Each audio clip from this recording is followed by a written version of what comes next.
यह वीडियो जरा गौर से सुनिएगा। तत्शक्ति माया जड़ सामान्या व्यापकत्वाध्याप्यानां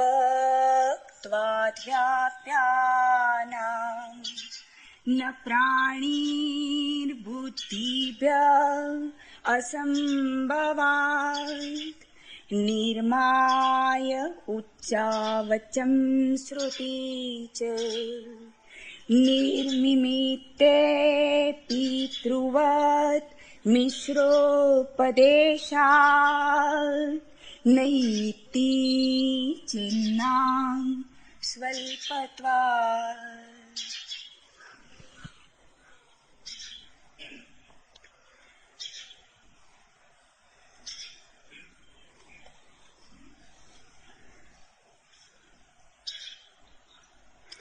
स्मरण करें पूर्व सूत्र का। यह संपूर्ण विश्व भजनीय है, भगवान से अभिन्न है, क्योंकि सब कुछ उसका ही स्वरूप है। भजनी एना द्वितीयमिदं वृष्णस्य तत्स्वरूपत्वात्। यहां जो भी है वही है। यहां प्रत्येक वस्तु आराध्य है। यहां और मूर्तियां बनाने की जरूरत नहीं है, सभी मूर्तियां उसकी हैं। यहां और मंदिर खड़े करना व्यर्थ है, सारा अस्तित्व उसका मंदिर है। मनुष्य अधार्मिक हुआ है इसी भ्रांति के कारण कि उसने मंदिर खड़े किए, मस्जिदें बनाई, गिरजे बनाए। गिरजों, मंदिर, मस्जिदों ने एक भ्रम पैदा किया कि भगवान मंदिर में है। भगवान सब जगह है, मंदिर के बाहर भी है, मंदिर में भी है। मंदिर भगवान में है और सारा अस्तित्व भगवान में है। पूजा का ख्याल उठता है जब तुम मंदिर जाते हो। और ये शेष सब कौन है? इस शेष सबको तुम झुकते नहीं, इस शेष सबके आनंद से तुम भरते नहीं, फिर मंदिर कितने होंगे? ये सारा जीवन वंचित हो गया तुम्हारे मंदिरों के कारण। परमात्मा सिकुड़ गया, छोटा हो गया। तुमने उसकी मूर्तियां बना ली, तुमने पवित्र तीर्थ स्थल बना लिए। ये सारा स्थान ही तीर्थ है, ये सारा आकाश तीर्थ है। सब नदियां गंगाएं और सारी पृथ्वी पवित्र है। सब रूपों में वही है। इस पूर्व सूत्र का स्मरण करें। यह सूत्र अपूर्व है।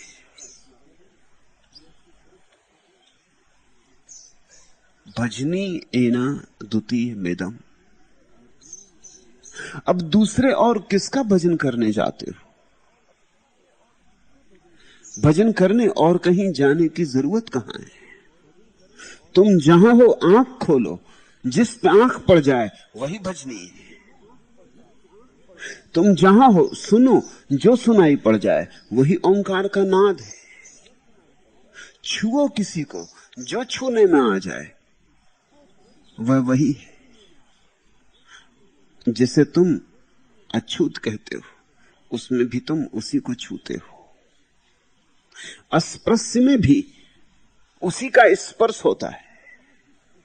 जिसको तुम जड़ कहते हो, उसमें भी वही सोया है। जिसको तुम चेतन कहते हो, उसमें वही जागा है। इस विराट की प्रतीति जितनी सघन हो जाए उतना शुभ। और देखो, तुम्हारे मंदिर मस्जिद ने न केवल परमात्मा को सिकोड़ के छोटा कर दिया, तुम्हें भी सिकोड़ के छोटा कर दिया। मंदिर जाने वाला हिंदू हो गया, मस्जिद जाने वाला मुसलमान हो गया। काश हमने परमात्मा को ऐसा देखा होता जैसा सांडिल्य देखते, तो कोई हिंदू ना होता, कोई मुसलमान ना होता। अगर तुम प्रत्येक वस्तु में परमात्मा को देखते तो कैसे हिंदू होते, कैसे मुसलमान होते? कैसे एक दूसरे की हत्याएं करते। धर्म के नाम पर अधर्म फैला, मंदिरों मस्जिदों के नाम पर कितना खून बहा। परमात्मा को संकीर्ण किया, इतना ही नहीं, तुम भी संकीर्ण हो गए। होना ही था। जितना परमात्मा तुम्हारा संकीर्ण होगा उतने ही संकीर्ण तुम हो जाओगे। तुम्हारा परमात्मा तुम्हारे हृदय की खबर देता है। तुम्हारा परमात्मा मंदिर में बंद है तो तुम भी किसी कारागृह में बंद हो गए। हिंदू हो, उस कारागृह का नाम जैन हो, ईसाई हो, यहूदी हो, इससे फर्क नहीं पड़ता। ये कारागृहों के अलग अलग नाम हैं। लेकिन जिस दिन तुम्हारा परमात्मा मुक्त होकर विचरण करेगा आकाश में, सूरज की किरणों में बहेगा, चांद तारों में झलकेगा, लोगों की आंखों में दिखाई पड़ेगा, उस दिन तुम्हारी सारी सीमाएं टूट जाएंगी। असीम परमात्मा को जो जानेगा, पहचानेगा, वह स्वयं भी असीम हो जाएगा। तुम्हारा परमात्मा तुम्हारे होने की कीमिया है। इसलिए परमात्मा की धारणा क्षुद्र मत कर लेना। वह धारणा साधारण धारणा नहीं है। उस पर तुम्हारा सारा भविष्य निर्भर है। उस पर तुम्हारा सारा जीवन बदलेगा, बनेगा, मिटेगा। छोटे छोटे घरगुले बना लिए लोगों ने। इन पक्षियों की आवाज में वही है। सुनो, वृक्षों की हरियाली में वही है। आंख साफ करो और देखो। तुम्हारी पत्नी में, तुम्हारे पति में, तुम्हारे बेटे में, तुम्हारे पिता में वही है। फिर से तलाशो। अगर नहीं मिला है तो कहीं तलाश में भूल हो गई है। तुमने पत्नी को पत्नी मान लिया, उसी में भूल हो गई। पत्नी मान लिया, अब तो तुम सोच ही कैसे सकते हो कि उसमें परमात्मा हो सकता है। और तुम सोचोगे भी तो पत्नी राजी ना होगी कि मैं तुम्हारी पत्नी हूं, ये तुम क्या कर रहे हो। मेरे पास एक सज्जन आते थे, थोड़े झक्की स्वभाव के थे। ऐसे एक दिन चर्चा चल रही थी और मैंने सांडिल्य का ये सूत्र उल्लेख किया और मैंने कहा कि यहां सभी परमात्मा है, पति में भी वही, पत्नी में भी वही। वो कुछ भाव में आ गए, झक्की थोड़े थे, भाव में आ गए। घर जाके एकदम साष्टांग दंडवत उन्होंने झुक के पत्नी के चरण छू ली।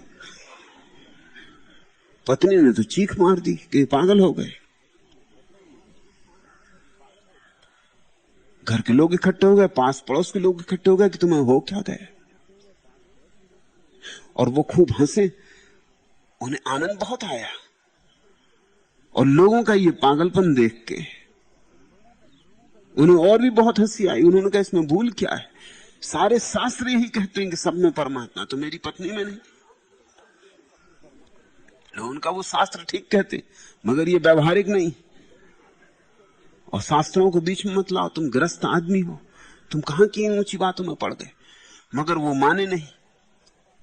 दूसरे दिन उन्हें मेरे पास लाया गया और लोगों ने कहा आप समझाइए इनको। मैंने कहा इनको समझ आ गई।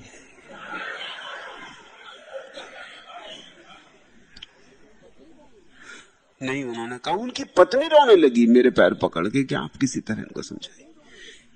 मेरे पैर ना पड़े और सबके पड़े, मैं इनकी पत्नी हूं। हमने एक धारणा मान ली, किसी को तुम पत्नी बना लिए हो, किसी को पति बना लिए हो। जरा कुरेदो, जरा राख के भीतर प्रवेश करो और तुम अंगारा पाओगे उसी का जलता हुआ, उसके अतिरिक्त और कोई भी नहीं। तुम्हारे बेटे में वह तुम्हारे घर मेहमान हुआ है, तुम्हारी बेटी में फिर तुम्हारे घर आया है, अतिथि है तुम्हारा। लेकिन तुमने मान लिया कि मेरा बेटा है, बस वहीं भूल हो गई। अब परमात्मा दिखना मुश्किल हो जाता। इसलिए ज्ञानियों ने कहा मेरे तेरे को गिरा दो, क्योंकि मेरे तेरे के गिरते ही जो पीछे छिपा है वो प्रकट हो जाएगा। मेरे तेरे की राख ने उसके अंगार को बहुत बुरी तरह ढक लिया है। जरा सोचो, मेरा तेरा हटने दो, मेरे तेरे को छोड़ कर देखो, मेरे तेरे के वस्त्र अलग कर दो, नग्न सत्य को देखो, फिर कौन पत्नी है, कौन पति है, कौन बेटा है, कौन मां है, एक का ही खेल है। सांडिल्य कहते हैं वह संपूर्ण में छाया हुआ है, भगवान सब में, इसलिए विश्व भजनीय है। भजन करो विश्व का। अब विश्व का भजन क्या करना होगा? तुम जहां तल्लीन हो जाओगे वहीं भजन हो जाएगा।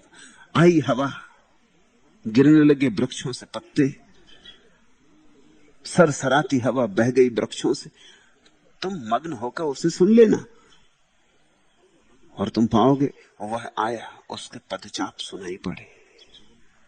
उसने वृक्षों से ही पुराने पत्ते नहीं गिरा दिए, तुम्हारे पर पुराने पत्ते भी गिरा दिए। वह तुम्हें भी झकझोर गया, निखार गया, साफ कर गया, तुम्हारी धूल झाड़ गया, तुम्हें निर्मल कर गया। मेघ घिरे आकाश में, देखना उसे कितने रूपों में घिरता है, कितने रूपों में तुम्हारी प्यास को तृप्त करता है। यह भजन, इसलिए मैं कहता हूं ये सूत्र बड़ा अद्भुत है। ऐसी भजन की परिभाषा किसी ने भी नहीं की जैसी सांडिल्य ने की है। और सब भजन छोटे पड़ जाते हैं। कोई बैठा राम राम राम राम जप रहा है और राम चारों तरफ खड़े और तुम राम राम राम राम जप रहे हो। अगर राम भी आ जाए, खुद राम सामने आके खड़े हो जाएं, तो तुम उनसे कहोगे बाधा ना दो, अभी मैं राम राम जप रहा हूं, अभी आगे जाओ। राम आए ही हुए, लेकिन हमने एक आकार में सीमा बना ली है। हमने पकड़ लिया है कि धनुर्धारी राम। तो जब तुम्हारे सामने एक छोटा बच्चा किलकारी करता आ जाता तो तुम नहीं पहचान पाते। किलकारी करते राम तुम्हारे ख्याल में नहीं। जब एक पक्षी तुम्हारे सामने से उड़ जाता है तो तुम्हें ख्याल नहीं आता, क्योंकि पक्षी धनुर्धारी नहीं होता, न मोर मुकुट बांधता है। लेकिन पक्षियों को बांसुरी की जरूरत क्या है? उनके कंठ उनकी बांसुरी और उनके कंठ परमात्मा को समर्पित है। और वृक्षों को मोर मुकुट बांधने की जरूरत क्या है? उनके फूल उनके मोर मुकुट। कीमती से कीमती ताज फीके एक छोटे से फूल के सामने। तुम जरा फिर से देखना शुरू करो। तुमने अब तक जो सीख लिया है उसे अनसीखा करो और तुम फिर से तलाश शुरू करो। आबासा से शुरू करनी पड़ेगी खोज। भगवान से अभिन्न है यह विश्व, सब कुछ उसका स्वरूप है। तत्स्वरूपत्वात्। इसी सूत्र को और आगे आज के सूत्रों में सांडिल्य ने बढ़ाया है। पहला सूत्र, तच्छक्ति माया जड़ सामान्यात्। भागवत शक्ति का नाम ही माया है। वह चैतन्य शून्य होने पर जड़वत है। बार बार तुमसे कहा गया है माया असत्य है, माया से छूटो, माया से मुक्त हो। माया पाप है, माया बंधन है, माया ही आवागमन है। जितनी गालियां दी जा सकती थी माया को दी गई। सुनो सांडिल्य क्या कहते हैं। सांडिल्य कहते हैं भगवत शक्ति का नाम ही माया है। वह झूठ नहीं, वह झूठ कैसे हो सकती है? भगवान की ऊर्जा का नाम माया है। भगवान से जो निष्पन्न हो रही है वह असत्य नहीं हो सकती। हमारे शब्दकोशों में तो माया का अर्थ ही झूठ हो गया है, असत्य, मिथ्या, जो नहीं है और दिखाई पड़ता है। माया को हम सोचने ही लगे भ्रम का पर्यायवाची। इतनी बार हमें समझाया गया है कि माया माया माया झूठ है, ये संसार सब माया है। कुछ भी माया नहीं। सांडिल्य का क्रांतिकारी उद्घोष सुनो। वे कहते माया परमात्मा की ऊर्जा है, उसकी शक्ति है। इसलिए परमात्मा से उद्भूत है, असत्य तो कैसे हो सकती है। और ये बात समझ में पड़ती, सीधी साफ है। ये सारा जगत असत्य है। लाख शंकराचार्य समझाएं कि सारा जगत असत्य है, शंकराचार्य को भी मान के यही जीना पड़ता है कि जगत सत्य है। एक शूद्र ने उनको छू लिया था काशी में, तो चौंक के खड़े हो गए थे और चिल्ला के कहा था कि तुझे समझ नहीं, मैं स्नान करके गंगा से आ रहा हूं और तूने मुझे छू लिया, अब मुझे फिर स्नान करना पड़ेगा। उस शूद्र ने पता है क्या शंकर को कहा? उस सुबह बड़ी अद्भुत वार्ता हुई। एक अज्ञानी ने ज्ञानी को चेताया। अज्ञानी अज्ञानी नहीं था और ज्ञानी ज्ञानी नहीं था तब तक। उस शूद्र ने कहा, ये तो बड़ी ऊंची बात कहती, तुम तो कहते हो सब माया है, तो मैं सत्य हूं। और अगर माया तुम्हें छू गई तो अपवित्र कैसे हो जाओगे? झूठ छू गया तो अपवित्र कैसे हो जाओगे? किस गंगा में नहा के आ रहे हो? सब तो माया है। झूठी गंगा में नहा के आ रहे हो और अब फिर उसमें नहाने जाना चाहते हो। फिर कौन सी चीज तुम्हें छू गई? मेरी देह ने तुम्हें छुआ है कि मेरी आत्मा ने? देह तो तुम कहते हो झूठ है, असत्य है, तो असत्य तो कैसे छुएगा? फिर मेरी देह हो कि तुम्हारी, दोनों असत्य। दो असत्यों ने एक दूसरे को छुआ तो कौन पवित्र हो जाएगा, कौन अपवित्र हो जाएगा? असत्य तो असत्य होते हैं, क्या पवित्र क्या अपवित्र। तुम कहते हो आत्मा सत्य है, आत्मा ब्रह्म है, तो मेरे ब्रह्म ने अगर तुम्हारे ब्रह्म को छुआ तो इसमें कौन सा पवित्र अपवित्र होने वाला है? ब्रह्म तो ब्रह्म है, ब्रह्म तो सदा पवित्र है। कहते हैं शंकर झुक गए थे लाश से, सिर झुका लिया था और कहा, धन्यवाद कि मुझे चेताया, मैं दर्शन शास्त्र में ही उलझा हुआ। बात तो ठीक है, शब्दों के जाल घेर लेते।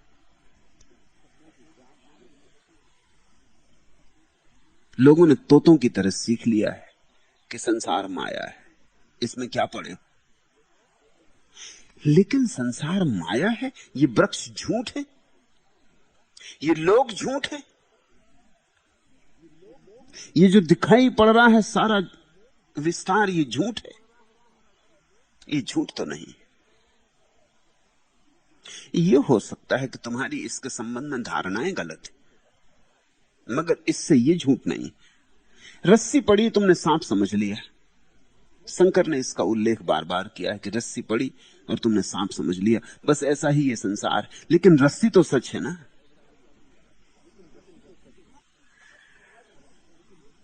सांप की समझ तुम्हारी है, सांप नहीं है वहां, ठीक, मगर समझ झूठ हुई। रस्सी तो झूठ नहीं हुई, रस्सी तो वहां है ही। उस रस्सी पर ही तुमने अपने झूठ को आरोपित कर दिया है। तुमने अपनी पत्नी को मान लिया कि मेरी पत्नी है, ये झूठ होगा, लेकिन पत्नी में जो परमात्मा पड़ा, जो उसकी किरण उतरी, वह तो झूठ नहीं है, रस्सी तो है ना। तुमने जिसको पत्नी मान लिया है वह तो है ना। तुम्हारा पत्नी मानना झूठ होगा। तुमने जिस जमीन के टुकड़े को मान लिया है मेरा, वो टुकड़ा झूठ नहीं है, तुम्हारा मेरा मानना झूठ है। क्योंकि तुम नहीं थे तब भी टुकड़ा था, तुम नहीं होगे तब भी टुकड़ा रहेगा। तुम्हारा क्या है? तुम क्या ले आए और क्या ले जाओगे? सब यही था, सब यही रह जाएगा। तुम आए और तुम चले जाओगे। मेरा है ये मान लेना झूठ था। लेकिन जमीन का टुकड़ा तो झूठ नहीं है, वह तो सत्य है। संसार सत्य है। संसार के संबंध में हम जो ओछी धारणाएं बना लेते हैं वे झूठ है। जिस दिन हमारी धारणाएं गिर जाती हैं और हम निर्धारणा होकर जगत को देखते हैं, उस दिन ब्रह्म का दर्शन हो जाता है। ब्रह्म ही है, हमारी धारणाओं के कारण हमें कुछ का कुछ दिखाई पड़ रहा है। सांप तुमने देख लिया है, सांप वहां है नहीं, मगर रस्सी है। शंकर ने अपने उदाहरण में रस्सी है इसकी बात ही नहीं की, सांप नहीं है इसकी चर्चा को इतना फैलाया कि किसी ने पूछे नहीं कि रस्सी का क्या हुआ। रस्सी सत्य है, सांडिल्य ज्यादा व्यवहारिक बात कह रहे हैं, ज्यादा तर्कयुक्त, ज्यादा सीधी साफ, तथ्यगत, कि ये सारा विस्तार उस परमात्मा की ऊर्जा का विस्तार है। माया उसकी छाया है। माया, ऐसा समझे हम कि माया और ब्रह्म का जोड़ा है। इसलिए भक्तों ने राधा और कृष्ण का जोड़ा बनाया है, सीता और राम का जोड़ा बनाया है। ये जोड़े प्रतीक हैं।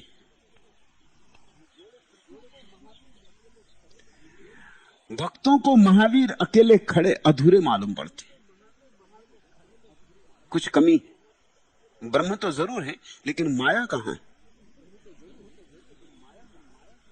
ऊर्जा कहां है? शिव तो है, लेकिन शक्ति कहां है? यह आकस्मिक नहीं है कि भक्तों ने जोड़े पूजे। भक्तों ने भगवान को जोड़े में पूजा है। वो प्रतीक है जोड़ा, पुरुष और नारी, ऐसे ब्रह्म और माया। सीता झूठ है, जितने सच राम है उतनी ही सीता सच है। और इस बात को बहुत प्रगाढ़ता से घोषणा करने के लिए भक्तों ने क्या किया देखते हो? सीता को पहले रखा, सीताराम, राधा कृष्ण। इस बात को प्रगाढ़ता से प्रकट करने के लिए कि माया न केवल सत्य है बल्कि ब्रह्म के भी आगे, क्योंकि पहले तो उसकी ऊर्जा का अनुभव होता है, पहले तो संसार का अनुभव होता है, फिर ब्रह्म का अनुभव होता है। इसलिए राधा पहले, कृष्ण पीछे। राधा में ही कहीं कृष्ण छिपे, राधा के पीछे ही कहीं छिपे। राधा के ही खोज में तुम निकल जाओगे तो कृष्ण को एक दिन पालोगे। राधा कृष्ण की परिधि है।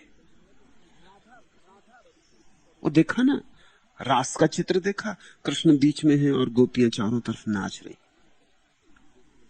ये सारा अस्तित्व कृष्ण, या जो भी नाम तुम देना पसंद करो, ब्रह्म के केंद्र पर नाच रहा है। ये सारा जगत एक नृत्य है।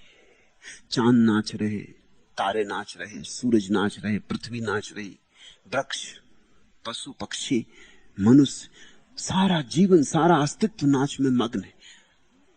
ये रासलीला है। बीच में कहीं केंद्र पर जो खड़ा है, जिसके सहारे ये सब समझा है, ये सारा रास उजड़ जाएगा। कृष्ण न हो तो सारा रास उजड़ जाएगा, लेकिन गोपियां न हो तो भी रास उजड़ जाएगा। ये दोनों अनिवार्य हैं। ये दोनों इतने अनिवार्य हैं कि दोनों को अलग अलग करके देखने में ही भ्रांति हो जाती है। हम दोनों को एक ही सिक्के के दो पहलू समझे, और ये सब जगह सत्य है। तुम हो तो तुम्हारी देह, और देह के भीतर तुम्हारी चेतना। देह परिधि पर है, राधा पहले। इसलिए स्त्री को हमने प्रकृति कहा है, परमात्मा को पुरुष कहा है, स्त्री को प्रकृति कहा है। तुम्हारी देह तुम्हारे चारों तरफ नाच रही, और तुम्हारे देह के केंद्र पर कहीं विराजमान है ब्रह्म। लेकिन तुमने कहीं आत्मा देखी? देह के बिना आत्मा खो जाती, और आत्मा के बिना देह बिखर जाती। ये रास दोनों साथ होते हैं तो चलता है, दोनों जुड़े होते हैं तो चलता है, दोनों के आलिंगन में चलता है, दोनों की ऊर्जा चाहिए ही। और यह ऊर्जा का सत्य जीवन के सब पहलुओं पर सत्य है। तुम पूछो वैज्ञानिक से, वो कहेगा विद्युत तभी हो सकती है जब पॉजिटिव और नेगेटिव साथ हो, नहीं तो बिजली खो जाएगी। वही शिव शक्ति, वही राधा कृष्ण, विज्ञान की भाषा में वो पॉजिटिव नेगेटिव। जरा सोचो, पृथ्वी पर पुरुष ही पुरुष हो, स्त्रियां ना हो, कितनी देर पृथ्वी बचेगी? असंभव है। या स्त्रियां ही स्त्रियां हो और पुरुष ना हो तो कितनी देर बचेगी? इससे एक बात साफ होती कि स्त्री और पुरुष दो हैं, ऐसा मानने में ही कहीं भ्रांति हो रही। किसी एक ही वर्तुल के दो हिस्से, चीनियों के पास ठीक प्रतीक है इन यांग। किसी एक ही वर्तुल के दो हिस्से, या हमारे पास जो मूर्ति है अर्धनारीश्वर की, वो ठीक प्रतीक है। देखिए शिव की मूर्ति जिसमें शिव आधे स्त्री हैं आधे पुरुष, वो अस्तित्व की सूचना है, वो खबर है इस बात की कि ये अस्तित्व आधा स्त्रीण है आधा पुरुष, आधी प्रकृति आधा परमात्मा है, और दोनों से मिलके एक निर्मित हो रहा है। दोनों का जहां मिलन है वहीं अद्वैत है। भागवत शक्ति का नाम ही माया है, वह चैतन्य शून्य होने पर जड़वत है। इसे हम ऐसा समझें जैसे तुम ठंडा और गर्म को समझते हो, सापेक्ष रिलेटिविटी की बात है। किसी चीज को गर्म कहें या ठंडा, ये सापेक्ष पर निर्भर है। कभी एक छोटा सा प्रयोग करो, एक हाथ को बर्फ पर रख लो, एक हाथ को सिगड़ी पर आंच दे दो, और फिर दोनों हाथों को सामने रखी बाल्टी में भरे पानी में डुबा दो, और तुमसे कोई पूछे कि पानी गर्म है कि ठंडा, तुम बड़ी मुश्किल में पड़ जाओगे। एक हाथ कहेगा ठंडा और एक हाथ कहेगा गर्म। सापेक्ष है। जिस हाथ को तुमने अंगूठी पे गर्म कर लिया है वो कहेगा पानी ठंडा, उसकी तुलना में पानी ठंडा है, हाथ गर्म है। और जो हाथ तुमने बर्फ पे ठंडा कर लिया है उसको तुम पानी में डालोगे, उसको पानी कुनकुना मालूम पड़ेगा, क्योंकि हाथ ठंडा हो गया। उसकी तुलना में पानी कुनकुना। पानी फिर क्या है, ठंडा है या गर्म है?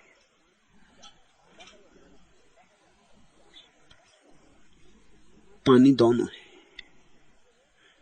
तुम कहां से देखते हो वैसा दिखाई पड़ जाता है। तुम अगर बेहोशी से देखोगे तो माया दिखाई पड़ती, होश से देखोगे तो ब्रह्म दिखाई पड़ता है। बस तुम्हारे देखने के ढंग पर सब निर्भर करता है। जिन्होंने जाग कर देखा उनको ब्रह्म दिखाई पड़ा।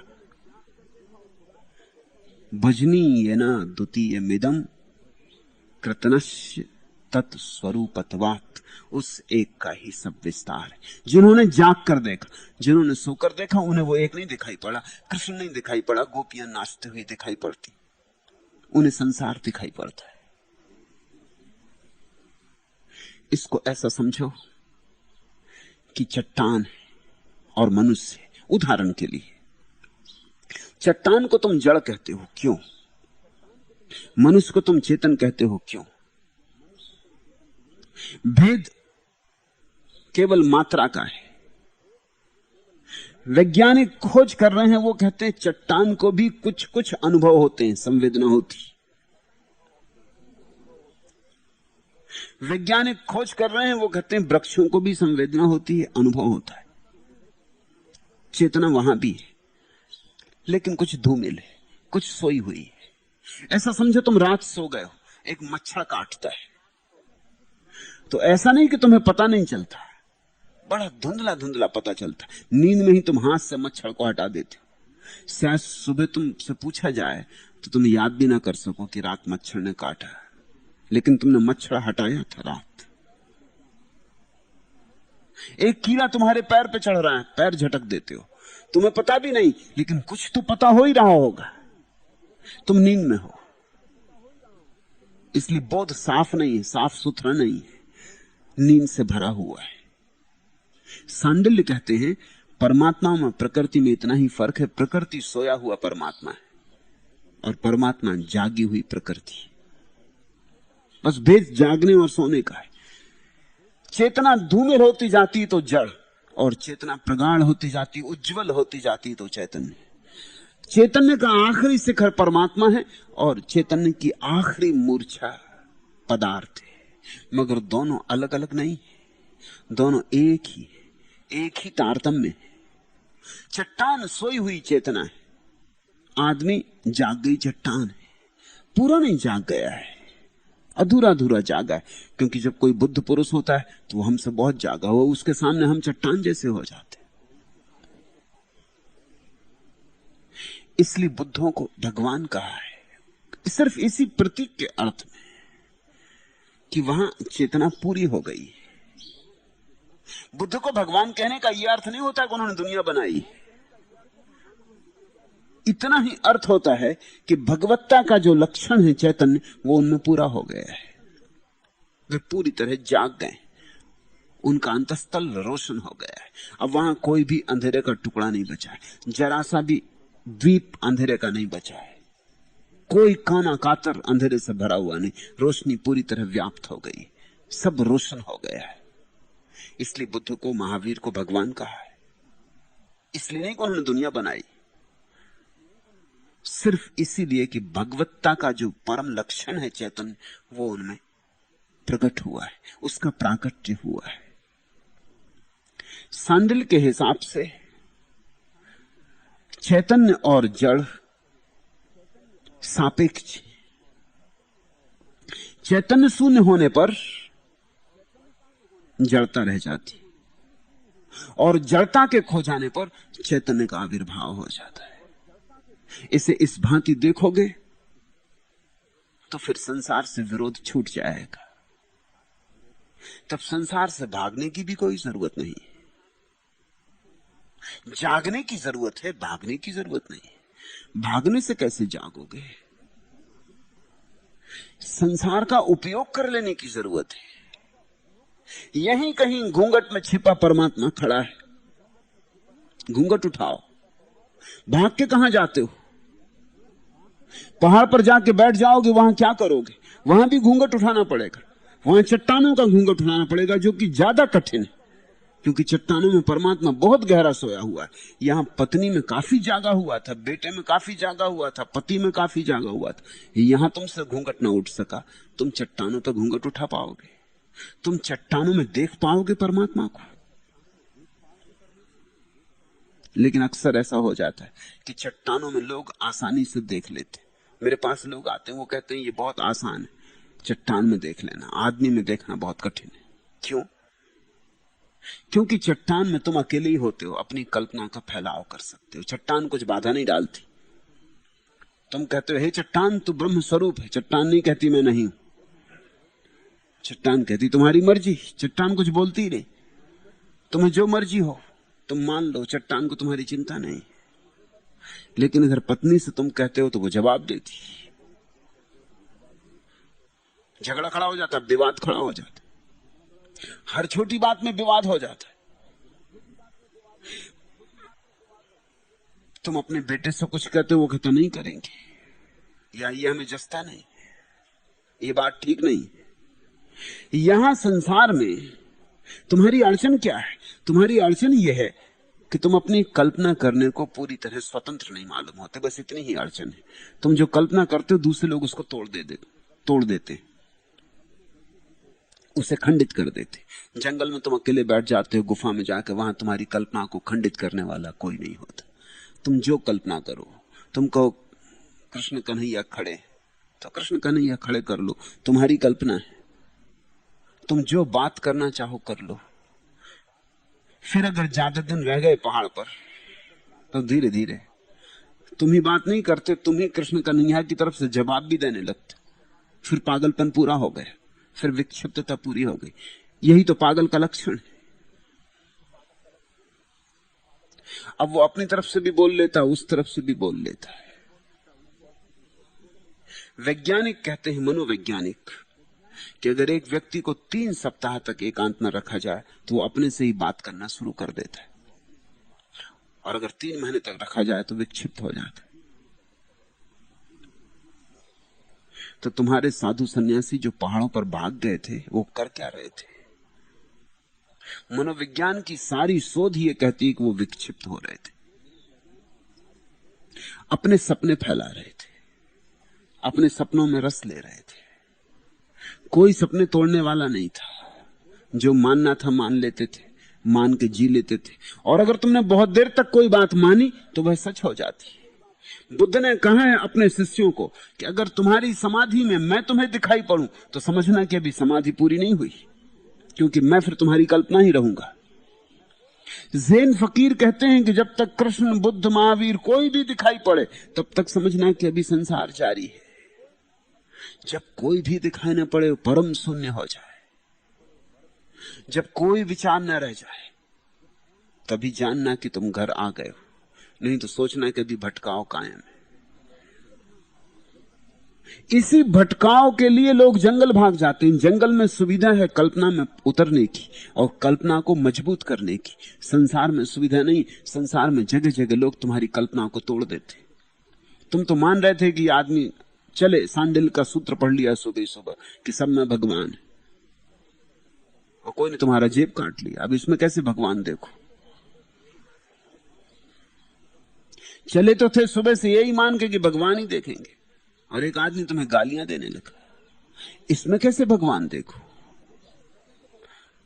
भूल गए सांडिल, एक क्षण में भूल जाएंगे। जब कोई जेब काट लेगा तुम कहोगे फिर पीछे देखेंगे सांडिल को, पहले इस आदमी को देखें। मैंने सुना है एक ईसाई पादरी को एक आदमी ने चांटा मार दिया।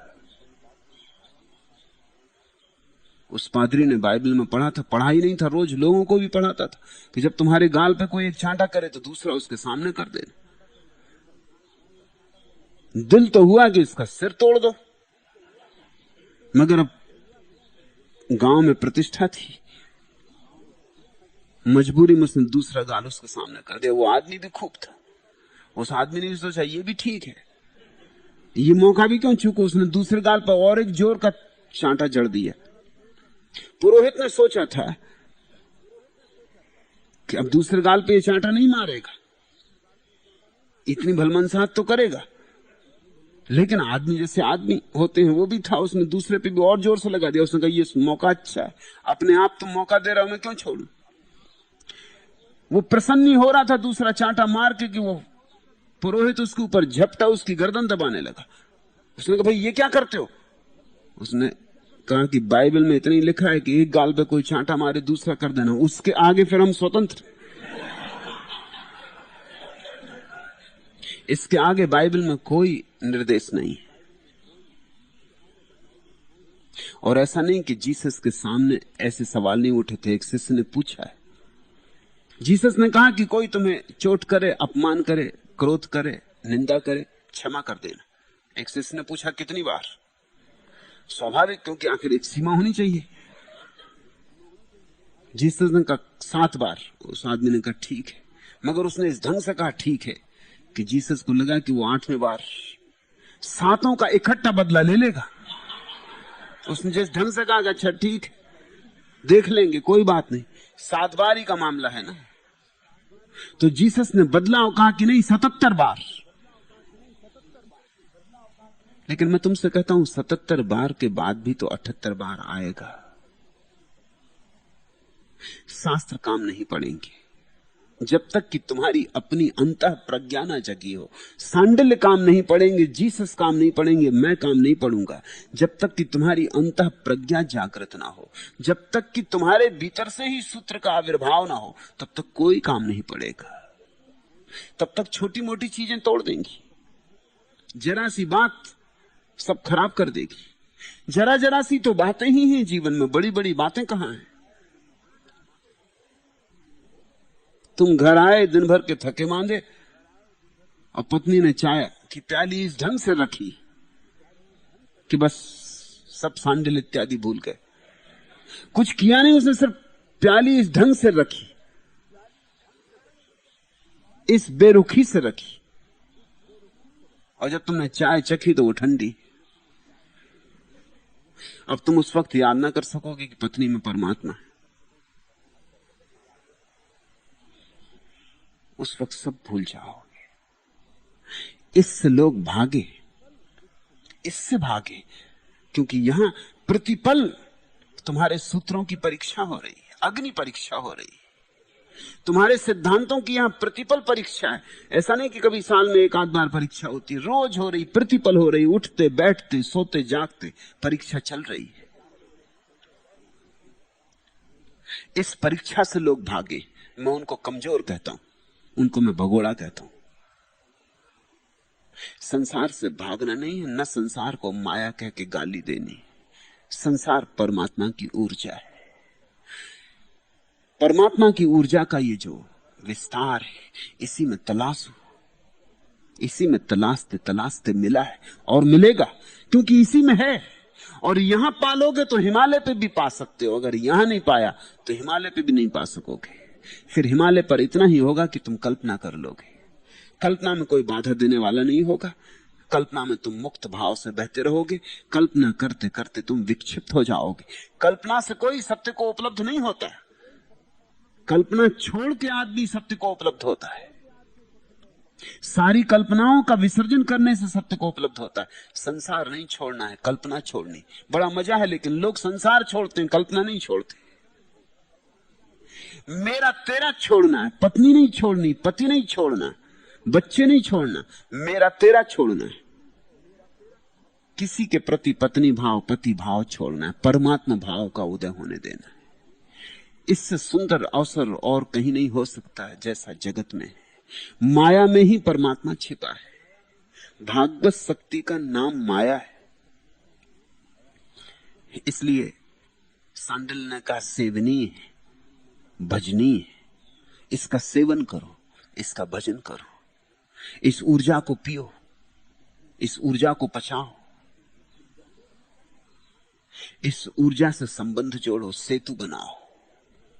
इस ऊर्जा में और तुम्हारे बीच विरोध ना रह जाए, संगति बिठाओ। इस ऊर्जा के साथ नाचो और गाओ। इसको उन्होंने भजन कहा है। बड़ी अनूठी परिभाषा की भजन की। इस ऊर्जा के साथ तल्लीन होने का नाम भजन है। इधर वृक्ष नाच रहा है हवाओं में। हवाएं आई हैं और वृक्ष को एक नर्तकी बना दिया है। तुम भी नाचो वृक्ष के साथ। दोनों का नाच कहीं एक तल पर जुड़ जाएगा। एक ऐसी घड़ी आती जब तुम्हारे वृक्ष के बीच नाच इतना एक आत्म हो जाएगा, ऐसा अनन्य भाव पैदा हो जाएगा कि तुम भूल ही जाओगे कौन वृक्ष है, कौन तुम हो। तब तुम्हें पहली दफे घूंघट उठेगा, वृक्ष में तुम्हें परमात्मा छिपा हुआ दिखाई पड़ेगा। और ये कहीं भी घट सकता है। तुम अपनी हर जीवन दशा में इस भजन को खोज ले सकते हो। सेवन की कला आनी चाहिए, भोगने की कला आनी चाहिए। लोग भोग से भागते हैं। सांडिल्य कहते हैं भोग की कला सीखो, ठीक से भोगो। जिन्होंने ठीक से भोगा है उन्होंने परमात्मा को यहीं पा लिया है। और जो ठीक से भोग ही नहीं सकते वो ठीक से त्यागेंगे क्या खाक। जो भोग भी ना सके, जो भोग में भी हार गए, वो त्याग में कैसे जीतेंगे। त्याग तो भोग के आगे की कला है। सच पूछो तो त्याग भोग के ही अनुभव से पैदा होता है। तेन तकतेन भुंजी था, उन्होंने ही त्यागा जिन्होंने भोगा। जिन्होंने इतना भोगा कि भोग में ही त्याग फलित हो गया। जरा जटिल सूत्र है। और तुम्हारे ऊपर जो सिद्धांतों के हजारों हजारों पर्दे पड़े हैं उनके कारण और कठिन हो गया है समझना। अगर किसी ने ठीक से भोगना सीख लिया तो उसी भोगने में त्याग छिपा है। जैसे माया में ब्रह्म छिपा है, वैसे भोग में त्याग छिपा है। वैसे वाह में आंतरिक छिपा है, वैसे लहर में सागर छिपा है, वैसे सतह में गहराई छिपी है। ये सब जुड़े हैं। सेवन करो, अनेक अनेक रूपों में परमात्मा का सेवन करो। सुबह तुम जाते हो, तुम कहते हो वायु सेवन को जा रहे हैं। सांडिल्य कहेंगे कि वायु सेवन जरूर करो, लेकिन याद रखो कि वायु में वही है, उसको भगवान का सेवन होने दो। ये कहो कि वायु के रूप में भगवान का सेवन करने जा रहे हैं, कहो ही मत। ऐसा जानो भी, ऐसा जियो भी। जब तुम्हारे नासापुट सुबह की ताजी हवाओं को भरे तो ऐसा ही अनुभव करो, परमात्मा को तुम पी रहे हो नासापुटों से। वायु में छिपा है प्राण, प्राण तत्व। वायु में छिपी है संजीवनी। वायु के बिना तुम जरा देर भी ना जी सकोगे। इसलिए समस्त भाषाओं में वायु के जो नाम है अलग अलग, वो सोचने जैसे। योगी उसको कहते हैं प्राणायाम, प्राण का आगमन। हिब्रू में उसके लिए जो नाम है उसका अर्थ होता है आत्मा।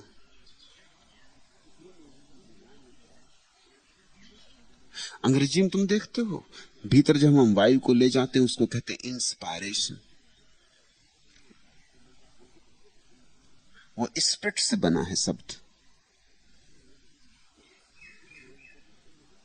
प्राण को भीतर ले जा रहे हैं, उससे हम पुनरुज्जीवित हो रहे हैं, उससे फिर जीवन में लौ आ रही, फिर दिए में तेल पड़ रहा है। आदमी भी एक ज्योति है। वैज्ञानिक से पूछो तो वैज्ञानिक कहता है ज्योति नहीं जलेगी अगर वायु ना हो। ज्योति वायु रिक्त स्थान में नहीं जल सकती। तुम प्रयोग करके देखो, एक मोमबत्ती के ऊपर कांच का एक बर्तन ढांक दो, बस थोड़ी देर मोमबत्ती चलेगी, जितनी देर भीतर की वायु जलने के लिए उपलब्ध रहेगी। जैसे ही भीतर की वायु खत्म हुई, मोमबत्ती बुझ जाएगी। जीवन को भी प्रतिपल वायु की जरूरत है। बिना भोजन के आदमी 3 महीने तक रह सकता है, बिना पानी के कुछ दिन रह सकता है, लेकिन बिना श्वास के कुछ सेकंड या कुछ मिनट। और जितनी देर बिना श्वास के रहता है, उतनी देर भी उसके भीतर की जो श्वास है वो काम देती, इसलिए रहता है। अगर सारी श्वास बाहर निकाल ली जाए तो उतनी देर भी नहीं रह सकता। परमात्मा आ रहा है श्वास में। सुबह जब वायु बहती हो ताजी और तुम घूमने निकले हो, तो स्मरण रखना, प्रति श्वास में परमात्मा को भीतर बुलाना, निमंत्रण देना, और तुम चकित हो जाओगे। तुम चकित हो जाओगे, प्रार्थना करके लौटे। और ऐसी प्रार्थना इसके पहले कभी ना हुई थी। तुम्हारी मुर्दा प्रार्थनाएं मंदिरों में तुम जो करते हो, उनका 2 कौड़ी मूल्य नहीं है। मैं तुम्हें जीवंत प्रार्थना के लिए कह रहा हूं। तुम एक घड़ी भर सुबह टहलाना, सुबह की ताजगी में, रोशनी में, पक्षियों के गीत में, नई हवाओं को परमात्मा की तरह सेवन कर लेना। तुम घर लौटना, तुम पाओगे तुम्हारे पैर जमीन पर नहीं पड़ रहे, तुम हल्के हो गए, निर्भर हो गए। जमीन की कशिश का प्रभाव तुम पे कम है। तुम्हारे भीतर बड़ा उत्फुल्लित भाव होगा, जैसे फूल खिल गया हो। तुम्हारे भीतर बड़ी कोमलता होगी, सदैता होगी। तुम कठोरता का उपयोग ना कर सकोगे। इतना परमात्मा सेवन किया हो तो कैसे कठोर हो सकोगे?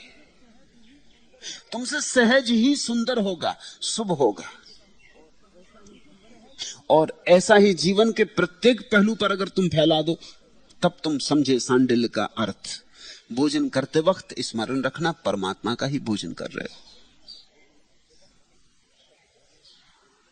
तब भोजन का सार बदल जाएगा, क्योंकि भोजन का मनोविज्ञान बदल जाएगा। तुम्हें यह पता है कि अगर कोई तुमसे कह दे कि माफ करना भाई, तुमने जो भोजन कर लिया उसमें एक मक्खी गिर गई थी, झूठ कह दे,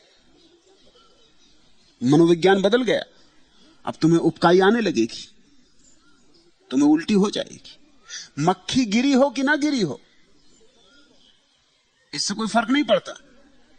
मक्खी गिर गई थी और तुम्हें किसी ने ना बताया, तुम भोजन कर गए, शायद मक्खी को भी ले गए अपने साथ भोजन में भीतर, तो भी उल्टी नहीं होगी।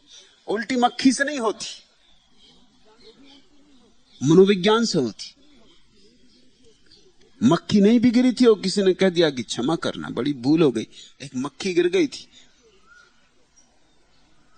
बस तुम अचानक पाओगे कि सारा शरीर भोजन को बाहर फेंक देना चाहता है। अब तुम बेचैन हो जाओगे, अस्त व्यस्त हो जाओगे, और जब तक वमन न हो जाएगा तब तक तुम्हें राहत न मिलेगी। हुआ क्या? भोजन वही था, मजे से बैठे थे। मैं एक घर में मेहमान था,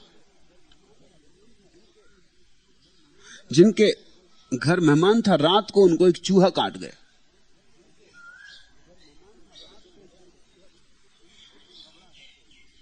वो एकदम घबरा गए। एक ही कमरे में हम दोनों सोए थे। मैंने उनका पैर देखा, मैंने उनसे कहा कुछ घबराने की बातें, मैं चूहा चोंच मार गया, और चूहे यहां काफी हैं तुम्हारे घर में, कोई बात नहीं। वो सो गए मजे से, कोई अड़चन ना थी, कोई बात ना थी। दूसरे दिन सुबह हो गई, मेरे साथ घूमने गए, हम नदी पे स्नान करने गए, लौट के हम आए, सब ठीक था।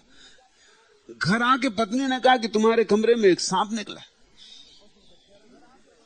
बस उनका चेहरा मैंने देखा, एकदम फक हो गए। उनका सांप कहीं वो ही न काट गया हो। वो वहीं बैठ गए सीढ़ियों पर।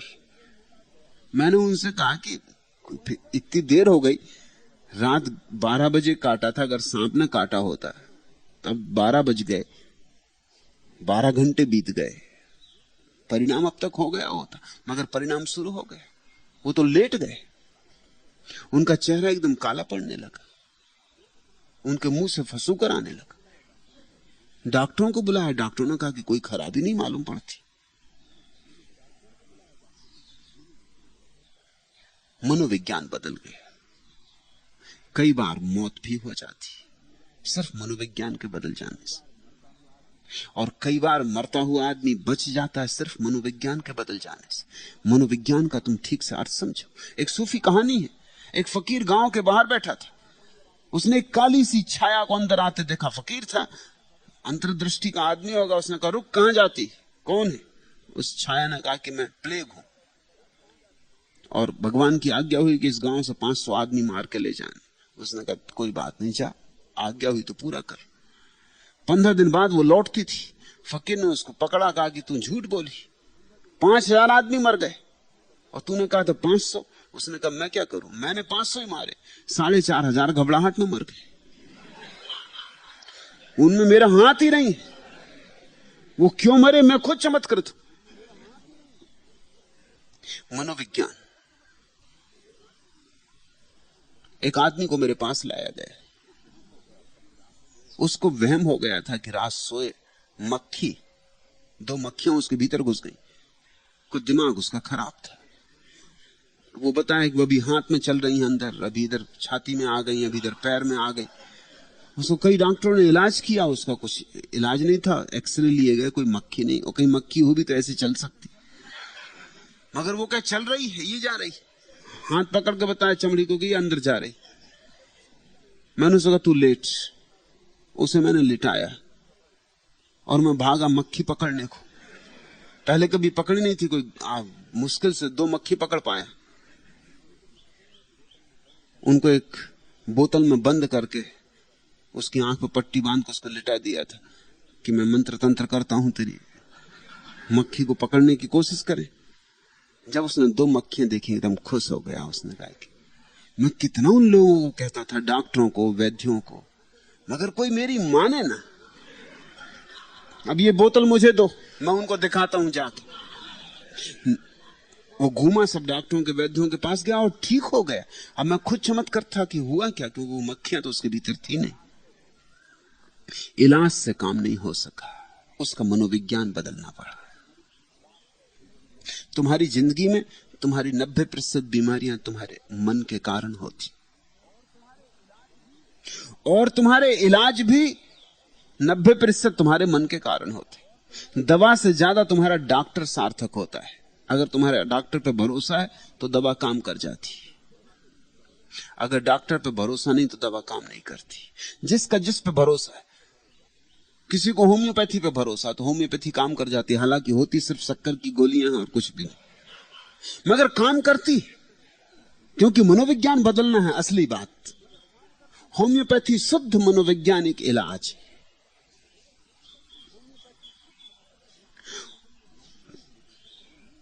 महत्वपूर्ण है लेकिन काम तो करता है। सच नहीं है लेकिन काम करता है। अभी पश्चिम में इसमें बहुत प्रयोग चल रहे हैं। 10 मरीज एक अस्पताल में एक ही बीमारी के होते हैं, 5 को दवा दी जाती, 5 को शुद्ध पानी दिया जाता है, और वो बड़े हैरान है कि दोनों का परिणाम बराबर होता है। पानी से भी उतनी ही संख्या में लोग ठीक हो जाते और दवा से भी उतनी ही संख्या में ठीक हो जाते। और एक और हैरानी की बात है कि दवा का कभी कभी दुष्परिणाम भी होता, पानी का कोई दुष्परिणाम नहीं होता। ठीक हो गए तो ठीक, नहीं हुए तो कोई हर्जा नहीं, पानी ही पिया। लेकिन मरीज को बताना नहीं पड़ता कि तुम पानी पी रहे हो। मरीज को ही नहीं, डॉक्टर भी जो उसको देता है दवा, उसको भी पता नहीं होना चाहिए कि वो पानी दे रहा, नहीं तो उसके भाव, उसका ढंग, उसकी झिझक, उसकी आंखें, वो सब मरीज पकड़ रहा है। दवा से ज्यादा वो महत्वपूर्ण।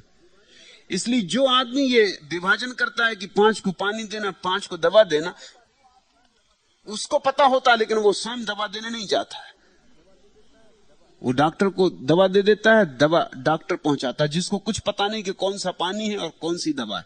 दोनों पे एक से लेबल लगे, कोई भेद करना संभव नहीं। तब परिणाम बड़े सार्थक होते। मरीज को भरोसा आ जाना चाहिए। सांडिल्य जो कह रहे हैं भगवान का सेवन, वो बड़ा अद्भुत मनोवैज्ञानिक प्रयोग है। भोजन करते वक्त सोचना अन्नम ब्रह्म, ये मैं ब्रह्म का भोजन कर रहा हूं, आदर से समादर से। एक एक कौर में ब्रह्म को ही चबाना, और तुम पाओगे कि तुम्हारे भोजन की गुणवत्ता बदल गई। भोजन वही है, लेकिन तुमने उसमें महिमा डाल दी, तुमने उसमें प्रार्थना सम्मिलित कर दी। स्नान कर रहे हो, स्मरण रखना कि परमात्मा की ही जलधार तुम पे पड़ रही।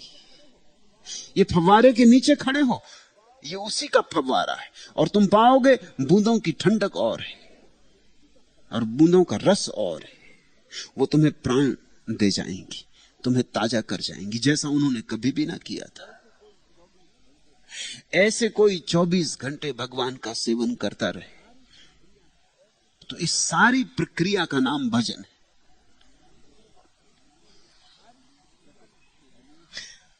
जगत सेवनी है, भजनी है। परमात्मा और प्रकृति एक ही ऊर्जा के दो नाम है। चैतन्य के आधिक्य के कारण परमात्मा कहते हैं, मूर्छा के आधिक्य के कारण प्रकृति। भेद इतना ही है जागृति और निद्रा का।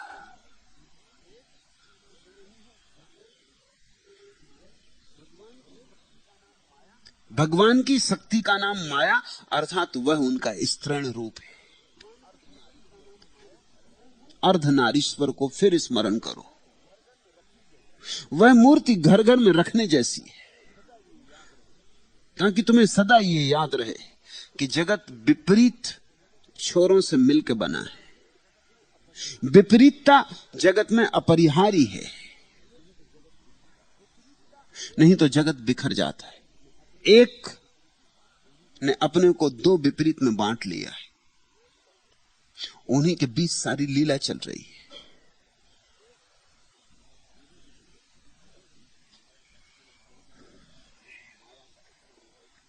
लेकिन माया का इतना विरोध किया गया है कि तुम्हें बड़ी कठिनाई होगी स्वीकार करने में कि संसार भी ब्रह्म का ही रूप है, कि दुकान भी मंदिर है। दुकान भी मंदिर है, क्योंकि ग्राहक में जो आता है वह प्रभु ही है। और दुकान इस ढंग से की जा सकती है कि वो मंदिर हो जाए। और जिस दिन दुकान इस ढंग से होगी, उसी दिन दुनिया का रूपांतरण होगा। जिस दिन दुकानदार कबीर की तरह होगा।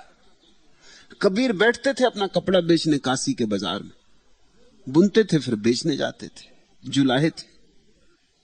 जो भी आता उसको खूब समझाते, उसको उड़ा के कपड़ा दिखाते, और पता है उससे संबोधन क्या करते थे? कहते थे राम राम, ये देखो, इसको जरा ओढ़ के देखो, ये बड़ी मेहनत से बुना है, इसमें बड़ा भजन भरा है। इसका एक एक ताना बाना बुनते वक्त मैं भजन ही गुनगुनाता रहा हूं। तुम्हारे लिए ही बुना है राम, ये खूब टिकेगा।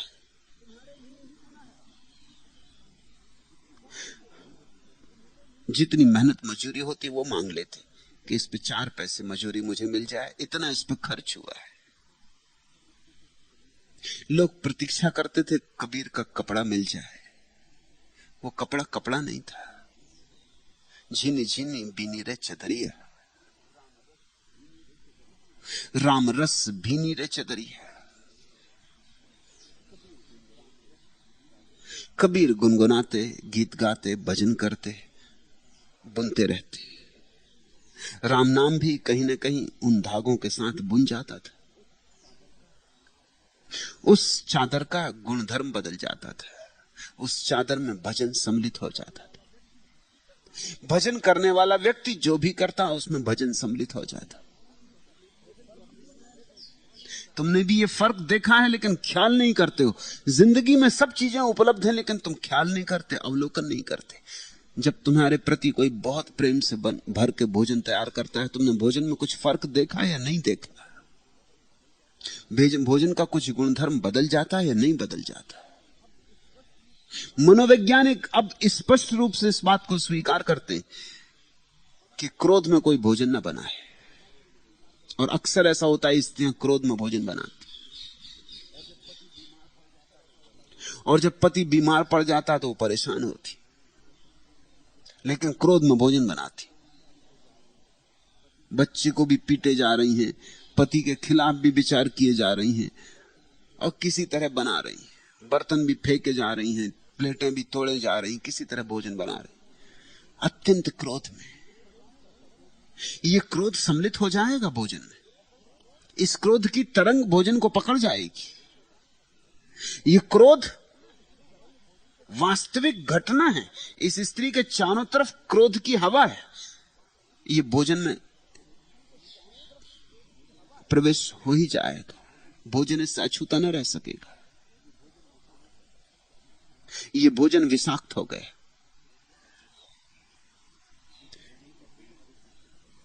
इस भोजन का गुणधर्म विकृत हो गया। इस भोजन को करने का मतलब बीमारी, मगर यही हो रहा है। जब कोई प्रेम से नाचता हुआ, गीत गाता हुआ, आनंद मग्न, मेरा बेटा आता है कि मेरा पति आता है कि मेरा भाई आता है कि मेरे पिता आते हैं, भोजन को तैयार करता है, उस भोजन की गुणवत्ता और है। फिर वो रूखा सूखा भी बहुत स्वादिष्ट है। और ये मैं केवल कविता की बात नहीं कह रहा हूं, इसके पीछे पूरे मनोविज्ञान का सहारा है। प्राचीन मनोविज्ञान तो सदा से ये कहता रहा है, लेकिन आधुनिक मनोविज्ञान भी इसके साथ संयुक्त हो गया। इस देश में हम स्त्रियों को मासिक धर्म के समय भोजन नहीं बना देते थे, अब तो जरा मुश्किल हो गया, अब तो धीरे धीरे चलने लगा, कम से कम शिक्षित घरों में तो चलने ही लगा। सुसंस्कृत आधुनिक घरों में तो चलने ही लगा है, लेकिन सदियों से हमने इस देश में स्त्रियों को मासिक धर्म के समय भोजन नहीं बनाने दिया। उसका कारण यह नहीं था कि मासिक धर्म में जो खून बहता है वो अपवित्र है, नहीं, वो तो गौण बात है, वो कोई खास बात नहीं, वो तो खून ही खून जैसा खून है, उसमें कुछ अपवित्रता नहीं है। लेकिन मासिक धर्म के समय स्त्री का चित्त तनावपूर्ण होता है, उद्विग्न होता है, परेशान होता है, प्रफुल्लित नहीं होता। वो असली बात है। वो 4 दिन स्त्री थोड़ी बेचैन होती, पीड़ित होती, उसका पूरा अस्तित्व एक तरह की उद्विग्न दशा में होता है, एक तरह की ज्वरग्रस्तता उसके भीतर होती। स्वाभाविक नहीं होता उसका उन 4 दिनों का अस्तित्व। उसका भोजन बनाना घातक है। अभी इस पर कुछ प्रयोग किए गए हैं दुनिया की अनेक प्रयोगशालाओं में, और ये बात पाई गई, इसमें सच्चाई है। और कोई काम स्त्री करे भला, लेकिन भोजन उन 4 दिनों में ना बनाए, क्योंकि भोजन साधारण बात नहीं, उससे पूरे परिवार का जीवन जोड़ा है। मगर मूल बात इतनी ही है कि आनंद मग्न का परिणाम होता है।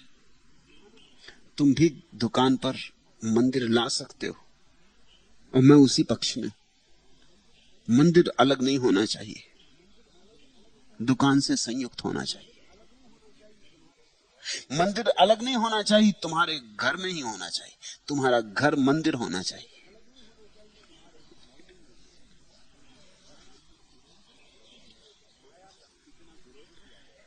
माया का इतना विरोध किया गया है, वो वस्तुतः माया का विरोध नहीं है, हमारी धारणाओं का, हमारे मेरे तेरे का विरोध है। इस मेरे तेरे के कारण हम उलझ गए, और जो है वह हमें दिखाई नहीं पड़ता। हमारा मेरा इतना बड़ा हो जाता है कि उसमें सब छिप जाता है।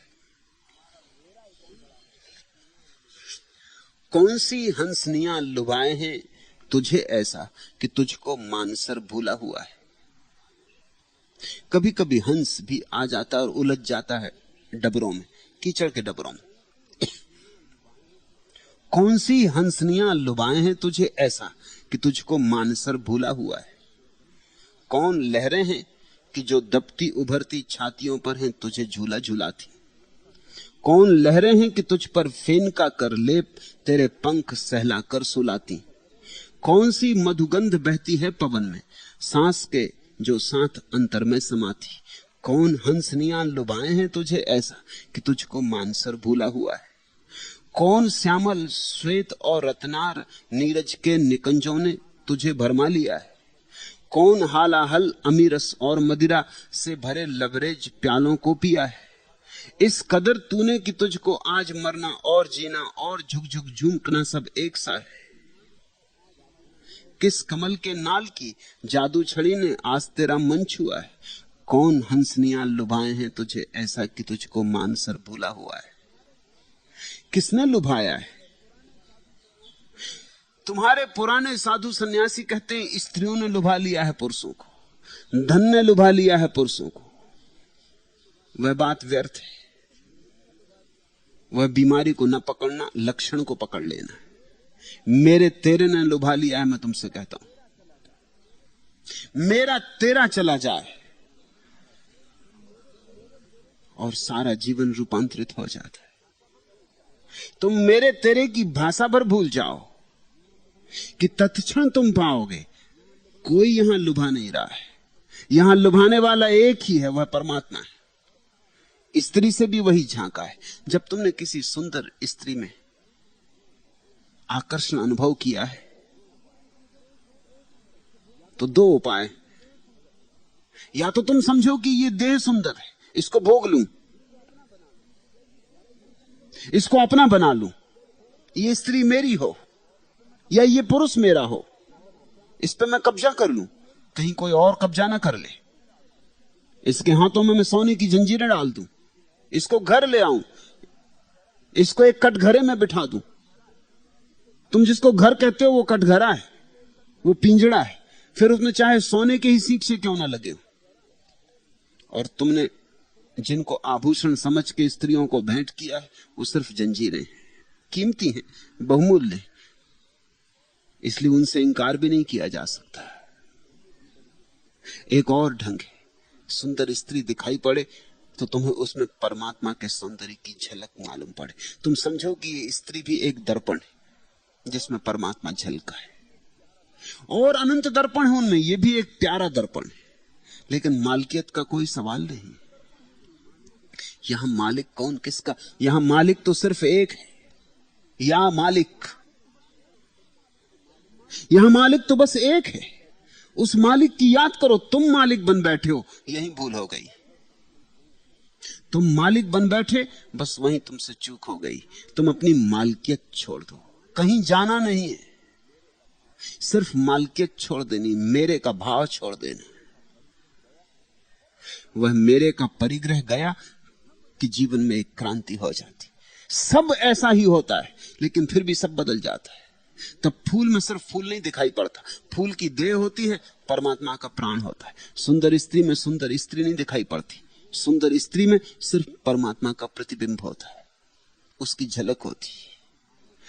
जब तब चारों तरफ हर सौंदर्य में, हर संगीत में, हर रस में उसी की याद आने लगती, हर घड़ी उसी की याद आने लगती।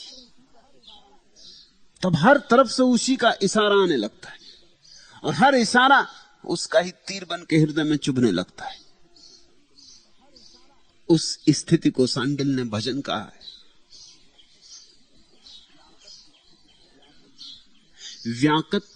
व्यापकत्वात् व्याप्यानाम। व्यापक की सत्यता के कारण व्याप्त भी सत्य है। परमात्मा समाया है सब में, ऐसा शास्त्र, सभी शास्त्र कहते हैं कण कण में परमात्मा है। तो जिसमें परमात्मा समाया है वह झूठ नहीं हो सकता। झूठ में सत्य कैसे समाएगा? तुम सत्य पानी को झूठे घड़े में कैसे भरोगे, या भर सकते हो? मैंने सुना है मुल्ला नसरुद्दीन एक पिटारी अपने सिर पे लिए चला आ रहा था, रास्ते में कोई सांप हो लिया, उसने पूछा कि पिटारी बड़ी अजीब है, उसमें कई छेद भी बने, क्या ले जा रहे हो नसरुद्दीन? नसरुद्दीन ने कहा इसमें एक नेवला पकड़ लाया हूं। नेवला? उस आदमी ने पूछा नेवला क्या करोगे? सुना नहीं कभी कि लोग नेवला पकड़ के घर ले जाते। उसने कहा मामला ऐसा, तुम जानते हो कि मैं कभी कभी रात ज्यादा पी जाता हूं, जब ज्यादा पी जाता हूं तो मुझे सांप दिखाई पड़ते। मैंने सुना कि नेवला रखो घर में, सांपों को पकड़ के खा जाता है, टुकड़े टुकड़े कर देता है, इसलिए नेवला ले जा रहा हूं। पर उस आदमी ने कहा कि तुमने मुझे और उलझन में डाल दिया। वो सांप जो तुम्हें दिखाई पड़ते हैं जब तुम ज्यादा पी जाते हो, वो सब झूठे होते, कल्पना के होते। तो मुल्ला ने कहा ये नेवला कौन सच, सिर्फ टोकरी सच है, भीतर कुछ नहीं।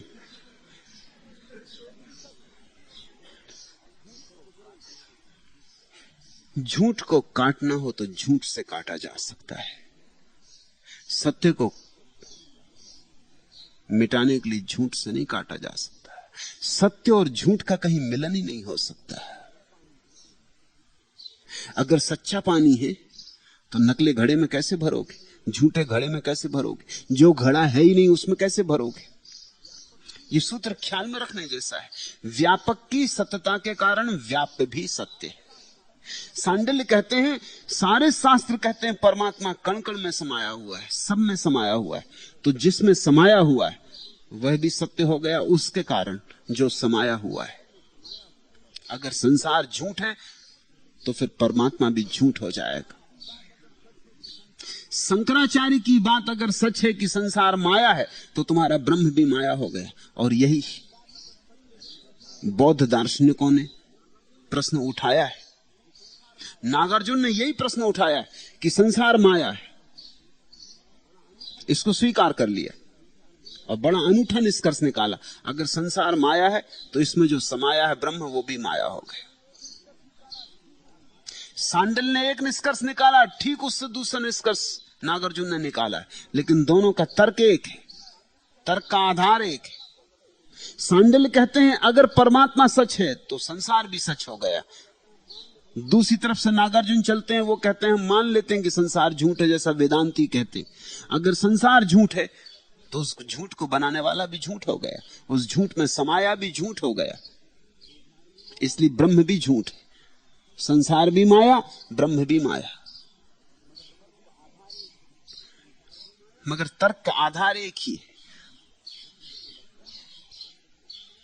लेकिन मुझे लगता है सांडिल्य का चुनाव नागार्जुन से ज्यादा बेहतर है, क्योंकि नागार्जुन भी विवाद में पड़े। किससे विवाद कर रहे हो, किसको समझा रहे हो कि संसार भी झूठ, ब्रह्म भी झूठ? किसको समझा रहे हो? यहां कोई है ही नहीं। और जब यहां कोई भी नहीं है, जब सब दृश्य झूठ है, तो दृष्टा भी झूठ हो जाएगा।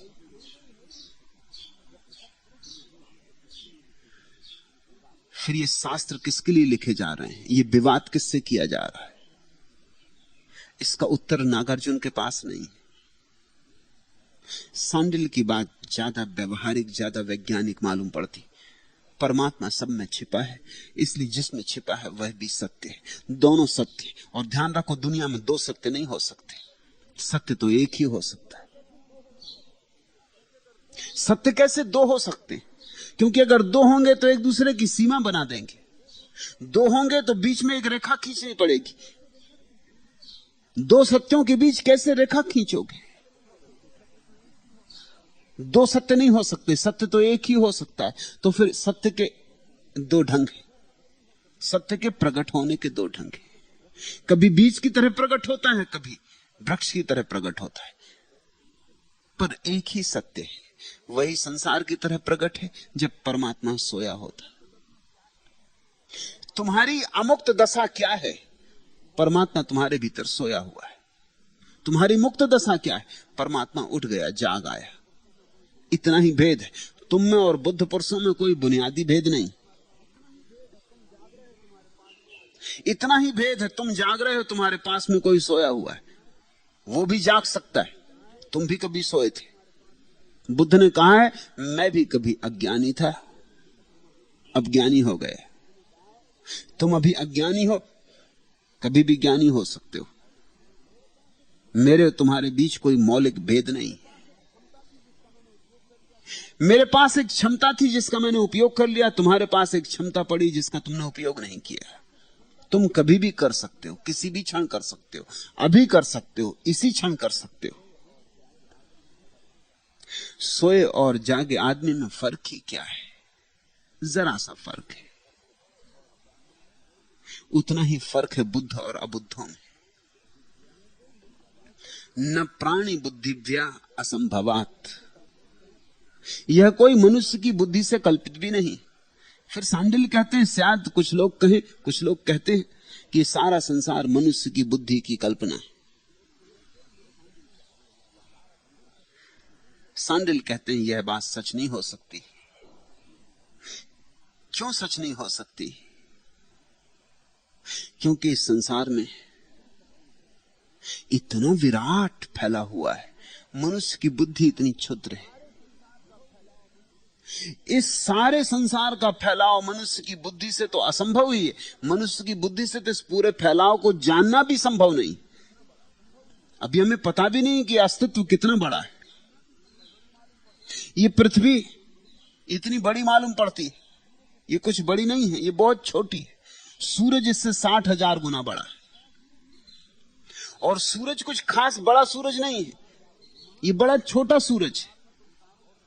महासूर्य है, जिनको रात में तुम तारों की तरह देखते हो, वो सब महासूर्य है। वो इस सूरज से करोड़ों गुने बड़े। इस पृथ्वी से सूरज तक फासला काफी है। सूरज की किरण को आने में 9.5 मिनट लग जाते, और सूरज की किरण बड़ी रफ्तार से चलती, उससे बड़ी कोई रफ्तार नहीं। 1 सेकंड में 1,86,000 मील चलती। 9.5 मिनट लगते हैं सूरज से पृथ्वी तक आने में, मगर यह कोई बड़ा फासला नहीं है, क्योंकि सबसे करीब का जो तारा है उससे किरण आने में हमको 4 साल लग जाते, और सबसे दूर का जो तारा है उससे हमारे तक किरण आने में 80 करोड़ वर्ष लग जाते। और उसके पार भी तारे हैं जिनका हमें कुछ पता नहीं, क्योंकि उनकी किरण आई ही नहीं, कभी आएगी भी इसका भी कुछ पक्का नहीं। और भी आगे तारे होंगे जिनकी किरण कभी भी नहीं आएगी, उनका हमें पता ही नहीं चलेगा। हमें पता ही तब चलता है जब कोई किरण आ जाती, नहीं तो हमें पता नहीं चलता। इतना विस्तीर्ण लोक है ये, अभी तारों की पूरी गिनती भी नहीं हो सकी। रोज गिनती होती जाती है, रोज तारे बढ़ते जाते, और अब तो वैज्ञानिक कहने लगे गिनती कभी पूरी नहीं हो पाएगी। अनगिन तारे, एक एक तारा एक एक सूरज, एक एक सूरज के पास बहुत सी पृथ्वियां हैं, चांद है, ग्रह उपग्रह है। ये हमारी पृथ्वी तो एक छोटा मोटा तिनका है, एक छोटा सा कण जिसका कहीं कोई पता नहीं। इतने विस्तीर्ण जगत की कल्पना मनुष्य से हो सकती है, मनुष्य की बुद्धि का विस्तार हो सकता है। मनुष्य की छोटी सी बुद्धि नहीं इस विराट के आयोजन का कारण नहीं हो सकती। इसको तो समझना भी मुश्किल है। इसलिए जो दार्शनिक कहते हैं कि सब मनुष्य की बुद्धि का ही फैलाव है, गलत समझते हैं। पर इसके पीछे बुद्धि है इतना निश्चित है। मनुष्य की बुद्धि तो नहीं है, मगर कोई बुद्धि इसके पीछे, क्योंकि इतनी व्यवस्था है, इतना सुसंयोजित है, सब इतना तारतम्य बंधा है, इतनी संगति है, कहीं कोई दुर्घटना नहीं हो रही। इतना विराट विस्तार और इतनी सुगमता से चल रहा है, इतनी शालीनता से चल रहा है, इतनी सहजता से चल रहा है। इसके पीछे कोई महाबुद्धि होनी चाहिए, परम बुद्धि होनी चाहिए। उस महाबुद्धि के तत्व का नाम ही परमात्मा है। इस अस्तित्व के पीछे छिपा हुआ जो बुद्धि का चरम रूप है, कॉस्मिक इंटेलिजेंस, जो ब्रह्म बुद्धि है, वही परमात्मा है। हमारी बुद्धि उस परमात्मा की ही बुद्धि की एक छोटी सी किरण है। हम सूरज नहीं है, हम किरणें। लेकिन अगर किरण हमारी पकड़ में आ जाए तो हम सूरज तक पहुंच सकते, उसी किरण के धागे को पकड़ के। हम सूरज तक जा सकते हैं, उसी किरण के सहारे हम सूरज में लीन हो सकते हैं। ऐसे लोग हुए जो सूरज में लीन हो गए। राम है, कृष्ण है, क्राइस्ट है, मोहम्मद है, जरथुस्त्र है, लाओसू है। ऐसे लोग हुए जो इसी किरण के सहारे को पकड़ के धीरे धीरे धीरे आदमी की बुद्धि को जगा के धीरे धीरे परम बुद्धि तक पहुंच गए। उस परम समाधिस्थ अवस्था में लीन हो गए जहां उनका और ब्रह्मांड का भेद समाप्त हो जाता है। निर्माय उच्चावंचम श्रुति चा निर्मी मीते पितृवत। समस्त भूत रचना की भांति वेद भी प्रकाशित हुआ है, जैसे पिता संतान को जन्म देकर शिक्षा का उपाय करता है। और सांडिल्य कहते हैं उस परमात्मा से ये सारा जगत ही नहीं आया है, इस जगत को जीने के ढंग भी उस परमात्मा से आए हैं। इस जगत को कैसे हम सेवन करें उसकी प्रक्रिया भी उसने दी है, कैसे हम भजन करें उसका विज्ञान भी दिया है। उस विज्ञान का नाम ही वेद है। याद रखना, वेद से सिर्फ हिंदुओं के वेद का संबंध नहीं, मूल में जो शब्द है वो है श्रुति। वो प्यारा शब्द है, लेकिन हिंदू जब इसका अनुवाद करने बैठते हैं वो हमेशा श्रुति का अनुवाद वेद से कर देते, उसमें हिंदू बुद्धि आ जाती। श्रुति बड़ा प्यारा शब्द है। श्रुति का अर्थ है सुना गया उनसे जिन्होंने जाना। श्रुति का अर्थ है जिन्होंने जाना उनसे हमने सुना। कुरान भी श्रुति, बाइबल भी श्रुति है, धम्मपद भी श्रुति है। वेद पर ही वेद समाप्त नहीं हो गया, वेद आता रहा है, आते रहे, आते रहेंगे, क्योंकि जैसे जैसे आदमी बदलता है वैसे वैसे आदमी को नए वेदों की जरूरत हो जाती है। वैसे वेद शब्द प्यारा है, अगर ऋग्वेद, सामवेद, यजुर्वेद, अथर्ववेद पर हम उसको खत्म ना कर दें तो वेद शब्द प्यारा है। वेद शब्द बनता है विद से, विद का अर्थ होता है ज्ञान, जानना। जिन्होंने जाना उनके वचन संग्रहित किए गए।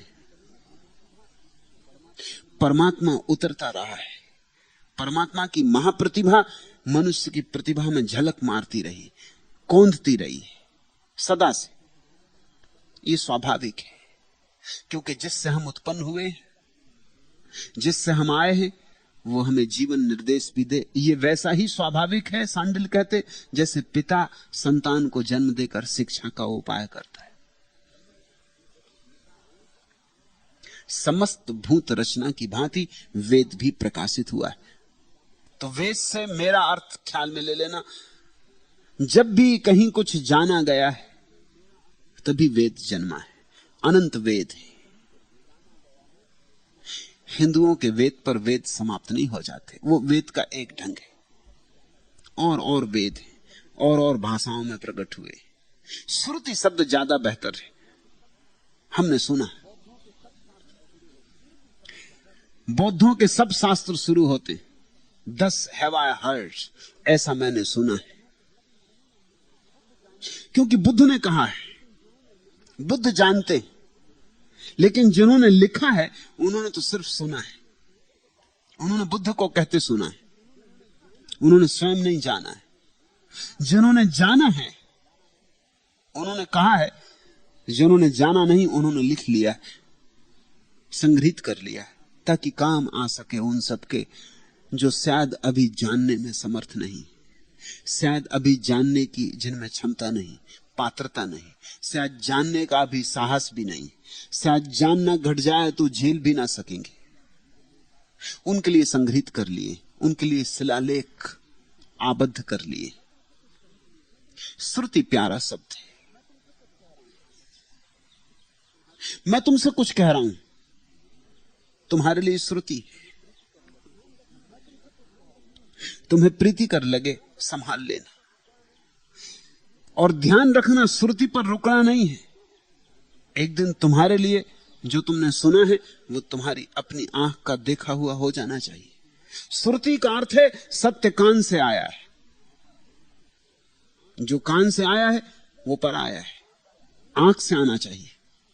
जब आंख से आता है तो अपना होता है।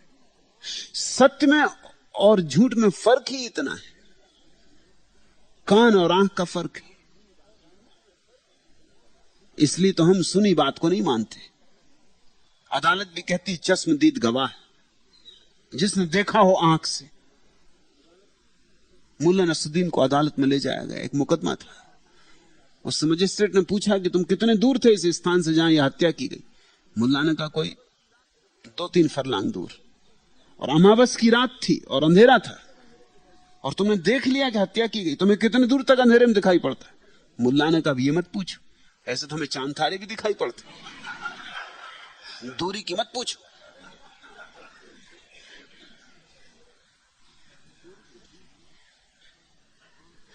चश्मदीद आंख से जिसने देखा है, रोशनी में ही दिखाई पड़ सकता है, अंधेरे में दिखाई नहीं पड़ सकता। भीतर जब परम रोशनी फैल जाती ध्यान की, तब दिखाई पड़ता है। इसलिए कहा है प्रकाशित होता है, तब उसके वचन उतरते हैं, तब उसकी वाणी उतरती है। इसको मुसलमान इल्हाम कहते हैं। ठीक शब्द है। इल्हाम का मतलब होता है तुम सिर्फ ग्राहक होते हो, कोई चीज उतरती। हिंदू इसको अवतरण कहते हैं, तुम सिर्फ ग्राहक होते हो, तुम पात्र होते हो, कोई चीज उतरती आकाश से और तुम में भर जाती। ईसाई इसको रिविलेशन कहते हैं। ठीक शब्द है रिविलेशन। तुम्हारे किए कुछ नहीं होता, तुम जब शांत होते हो तब प्रकट होता है, प्राकट्य होता है, रिवील होता है, तुम्हारे सामने खड़ा हो जाता है।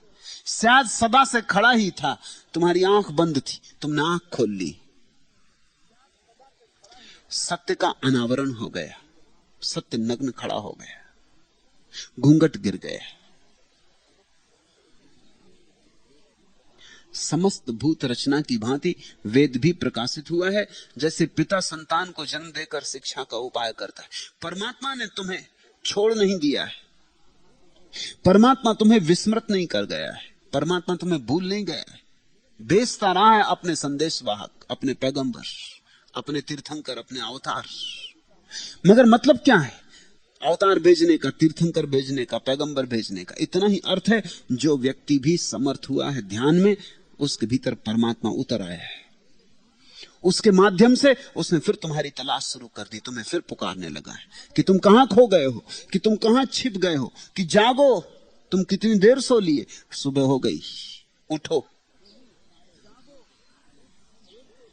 उन्हीं सारे वचनों के संकलन किए गए हैं वेद, धम्मपद, कुरान, बाइबल, ताओ ते किंग, वे सब वेद हैं। वेद पहले भी आते रहे, अभी भी आ रहे, आगे भी आते रहेंगे, क्योंकि परमात्मा ने तुम्हें कभी छोड़ नहीं दिया है।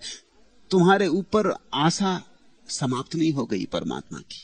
रविन्द्रनाथ ने अपने गीत में लिखा है कि जब भी कोई बच्चा पैदा होता है तब मैं परमात्मा को धन्यवाद देता हूं, क्योंकि हर बच्चे की पैदाइश से मुझे खबर मिलती है कि परमात्मा भी आदमी से ऊब नहीं गया, अभी फिर आदमी पैदा करता है, अभी आदमी में भरोसा है, अभी आशा उसने छोड़ नहीं दी। हालांकि आदमी ने सब किया है कि आशा छोड़ दे। आदमी ने जो किया है वो ऐसा है कि कोई भी पिता आशा छोड़ दे, भूल ही जाए सुपुत्र को। लेकिन रविन्द्रनाथ कहते हैं उसने भी आशा नहीं छोड़ी। अभी वो आदमी बनाया जाता है, वो सोचता है अभी भी कुछ बिगड़ा नहीं, सुबह का भूला शायद सांझ को घर आ जाए। आशा का कारण क्या हो सकता है? आशा का कारण कुछ थोड़े से लोग, क्योंकि कुछ लोग शाम तक आ गए। कोई बुद्ध किसी दिन आ जाता है, करोड़ों नहीं आते मगर एक आ जाता है, मगर एक के आने से खबर मिलती है कि बाकी करोड़ भी इस जैसे ही तो हैं, शायद वे भी किसी दिन आ जाएंगे। इसलिए आशा नहीं टूटती। कोई कृष्ण एक दिन जाग जाता है, फिर आशा सघन हो जाती है। अगर एक बीज में वृक्ष आ गया है, फूल खिल गए हैं, तो सब बीज भी तो परमात्मा ने ऐसे ही बनाए, उनमें जरा भी भेद नहीं। उनकी भी इतनी ही क्षमता है, उनकी भी इतनी ही शक्ति है। आज नहीं कल, कल नहीं परसों, किसी न किसी दिन उनमें भी बीज फूटेगा, पल्लव निकलेंगे, फूल खिलेंगे, उनकी सुवास भी लुटेगी। मिश्रोपदेशात न इति चेत न स्वल्पतवात। उसमें मिश्रित उपदेश है, इस कारण आशंका मत करो, और वे थोड़े ही हैं। इस सूत्र को समझना। सांडिल्य कहते हैं, अगर हम इस बात को मान लें कि हिंदुओं के वेद की ही तरफ उल्लेख है, तो वेद में बड़े विपरीत वक्तव्य, मिश्रित वक्तव्य, उनका क्या किया जाए? वेद एक ही बात नहीं बोलते, अनेक बातें बोलते, एक दूसरे से विपरीत बातें भी बोलते। अब जैसे वेद में हिंसक यज्ञ इत्यादि का स्वीकार है कि यज्ञ में हिंसा की जा सकती है, और वेद में यह अपूर्व वचन भी है, मां हिंसयात सर्वभूतानि, किसी प्राणी की कभी हिंसा ना करे। और दूसरी तरफ अश्वमेध यज्ञ में घोड़े की हत्या करनी पड़े, और नरमेध यज्ञ भी होते थे जिसमें मनुष्य की हत्या करनी पड़े। तो सवाल यह उठता है कि वेद में तो बड़े विपरीत वचन हैं, ये एक ही परमात्मा से कैसे आ सकते? और अगर एक ही पिता ने दिए हैं तो इतने विपरीत वचन कैसे हो सकते हैं? और जैसा अर्थ मैं कर रहा हूं, अगर वैसा अर्थ है तब तो और भी अड़चन हो जाएगी, क्योंकि फिर वेद और कुरान और बाइबल और धम्मपद एक ही से उतरे, फिर कृष्ण बुद्ध महावीर एक ही से उतरे, फिर इनके वचनों में तो बड़ा विरोध है। वेद में ही बड़ा विरोध है, फिर वेद और धम्मपद में तो बहुत विरोध है, फिर बाइबल और कुरान में तो बहुत विरोध है। वेद के ऋषि भी एक दूसरे से सहमत नहीं है, तो फिर वेद के ऋषियों और बुद्ध और लाओत्सु में तो जमीन आसमान का फर्क है। फिर क्या होगा? सांडिल्य कहते हैं, उसमें मिश्रित उपदेश है, इस कारण आशंका मत करो। किस तरह सांडिल्य समझाते? कुछ बातें ख्याल में लेनी चाहिए। एक, निश्चित ही मिश्रित उपदेश है वेद में, क्योंकि एक ही पुत्र के लिए दिए गए उपदेश नहीं, इतने पुत्र हैं परमात्मा के, और पुत्रों में बड़ा भेद है। जो एक के लिए उपदेश लागू है वो दूसरे के लिए लागू नहीं, और जो एक के लिए औषधि है वो दूसरे के लिए जहर हो जाएगा। किसी की बीमारी कुछ है, किसी की बीमारी कुछ और है, औषधि भिन्न होगी। तुम डॉक्टर के पास जाते हो तो डॉक्टर सभी मरीजों को एक से प्रिस्क्रिप्शन नहीं देता जाता, नहीं तो डॉक्टर की कोई जरूरत ही नहीं। डॉक्टर की जरूरत क्या है? डॉक्टर की जरूरत यही है कि वो बीमारी को परखे, निदान करे, डायग्नोसिस करे और फिर उपचार की व्यवस्था दे।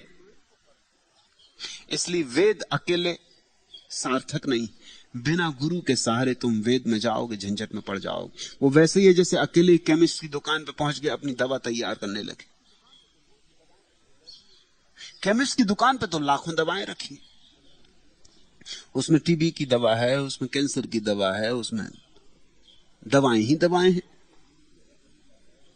अब तुम अपने हाथ से पहुंच के अगर दवाएं तैयार करने लगे तो तुम दवाएं कैसे तैयार करोगे? तुम्हारे दवाएं तैयार करने के सब कारण गलत होंगे। शायद सबसे सुंदर शीशियों में से चुन लो, या सबसे ज्यादा रंगीन दवाएं चुन लो, या सबसे मीठी दवाएं चुन लो। कुछ इस तरह के तुम्हारे चुनाव होंगे, तुम्हारे चुनाव सब गलत होंगे। तुम ठीक चुन ही नहीं सकते, क्योंकि पहले तो तुम्हें यही पता नहीं कि तुम्हारी बीमारी क्या है। बीमारी का भी शायद पता हो तो तुम्हें यह पता नहीं कि इस बीमारी पे दवा क्या है। एक गुरु चाहिए, सदगुरु चाहिए, जो वेद के हजारों हजारों उपचारों में से तुम्हारे लिए क्या उपचार है तुम्हें दे सके। इसलिए शास्त्र सदगुरु के बिना किसी मूल्य का नहीं, और लोग शास्त्रों को पकड़े बैठे, इसलिए फिर शास्त्र का कोई उपयोग नहीं कर सकते। वो सिर्फ पूजा कर सकते, रख ली दवा की बोतल और उसकी पूजा कर ली, फूल चढ़ा दिए, मंत्र पढ़ दिया, घंटा बजा दिया, माला उतार दी, मगर दवा पीना मत, नहीं तो खतरा हो जाएगा। पूजा ही हो सकती है। फिर लोग वेद की पूजा कर रहे हैं, और वेद में अगर उलट पुलट के देखेंगे तो बेचैनी बढ़ जाएगी, क्योंकि वहां जरूर विपरीत वक्तव्य, अलग अलग लोगों के लिए दिए गए वक्तव्य। अब थोड़ा सोचो, जिससे कहा होगा वेद के ऋषि ने, मां हिंस्यात सर्वभूतानि, किसी भी प्राणी की हिंसा ना करे, ये कोई बड़ा शुद्ध व्यक्ति रहा होगा, आखिरी घड़ी में आ गया होगा जहां से सब तरह की हिंसा छोड़ी जा सकती। फिर किसी को कहा कि सिर्फ यज्ञ में हिंसा करे, ये बड़ा हिंसक आदमी रहा होगा। इससे कहा कि सिर्फ यज्ञ में हिंसा कर लेना, इसकी हिंसा को सीमा दे दी। अब यज्ञ रोज नहीं किए जा सकते, खर्चीला यज्ञ रोज तो कर नहीं सकते, कभी जन्म में एक आध दो बार कर पाओगे, तो जन्म में एक आध दो बार हिंसा होगी, बाकी शेष जन्म छुटकारा हो गया। ये हिंसक व्यक्ति के लिए इतनी सुविधा बनाई होगी। फिर धीरे धीरे जैसे जैसे हिंसा छूटती जाएगी, वैसे वैसे दूसरा उपदेश काम में आता जाएगा। आज जो दवा काम की है, शायद कल जब बीमारी कम हो जाए तो बदलनी पड़े, दूसरी दवा देनी पड़े जिसमें कम मात्रा हो। फिर और बीमारी कम हो जाए तो तीसरी दवा देनी पड़े जिसमें और कम मात्रा हो। सांडिल्य कहते हैं कि वेद में जो विपरीतता है वो पात्रों की भिन्नता के कारण है, और यही मैं तुमसे कहना चाहता हूं। उसी कारण विपरीतता वेद में और कुरान में। कुरान के पात्र तो और भी बड़े दूर थे, अलग सदी, अलग देश, अलग रीति रिवाज, अलग लोग। कुरान वेद जैसा नहीं हो सकता, बाइबल वेद जैसी नहीं हो सकती, बुद्ध के वचन वेद जैसे नहीं हो सकते, क्योंकि बुद्ध और वेद के बीच कोई 5000 साल का फासला है। मैं तुमसे जो कह रहा हूं वो वेद जैसा कैसे हो सकता है? कोई 10,000 साल का फासला। 10,000 साल में आदमी एकदम बैठा नहीं रहा है मुर्दे की तरह। आदमी चट्टान नहीं है, बहती हुई धारा है। बहुत कुछ बदला है, बहुत कुछ रूपांतरित हुआ है। आज के आदमी की जरूरत अलग है, तब के आदमी की जरूरत अलग थी।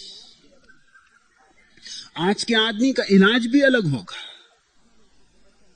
इसलिए बहुत बार जब तुम्हें मेरे वचनों में कुछ ऐसा लगे जो तुम्हारे शास्त्र के विपरीत जा रहा है, तो उसको सिर्फ इसलिए मत छोड़ देना कि वो शास्त्र के विपरीत जा रहा है। जब भी तुम्हें मेरे वचनों में कोई चीज शास्त्र के विपरीत जाती मालूम पड़े, तब ख्याल रखना कि जरूर उस चीज पर ध्यान देने का है। नहीं तो मैं भी शास्त्र के विपरीत जाने की कोई आकांक्षा नहीं रखता हूं। जहां तक बनता है वही कहना चाहता हूं जो शास्त्र ने कहा है। लेकिन जब देखता हूं अब शास्त्र का कहा हुआ अगर कहता हूं तो तुम्हारी फांसी लगेगी, तभी उसे बदलता हूं।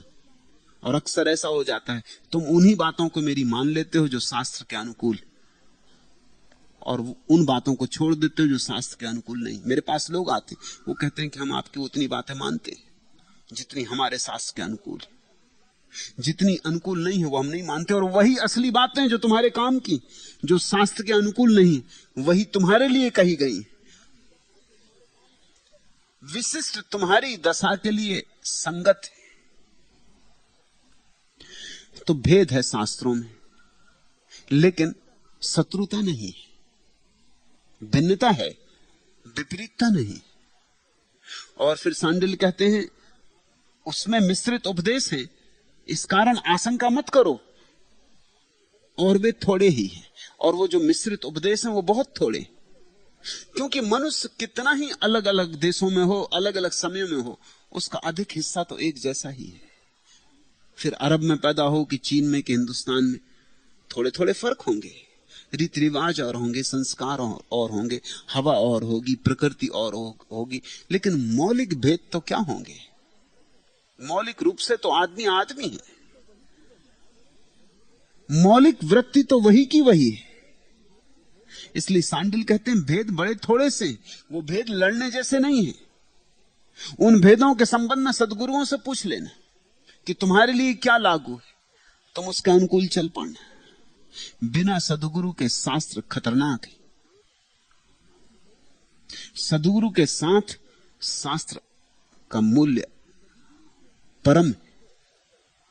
सदगुरु के जीवन से अगर शास्त्र की ध्वनि तुम्हें फिर सुनाई पड़ जाए, तो सदगुरु के माध्यम से शास्त्र पुनरुज्जीवित होता है, और उस ढंग से पुनरुज्जीवित होता है जो तुम्हारे काम का है, तुम्हारे योग तुम्हारे अनुकूल, तुम्हारी परिस्थिति के संगति में शास्त्र का पुनर्जन्म होता है। सद्गुरु का अर्थ ही यही है, शास्त्र का फिर जन्म, दोबारा दोबारा, बार बार।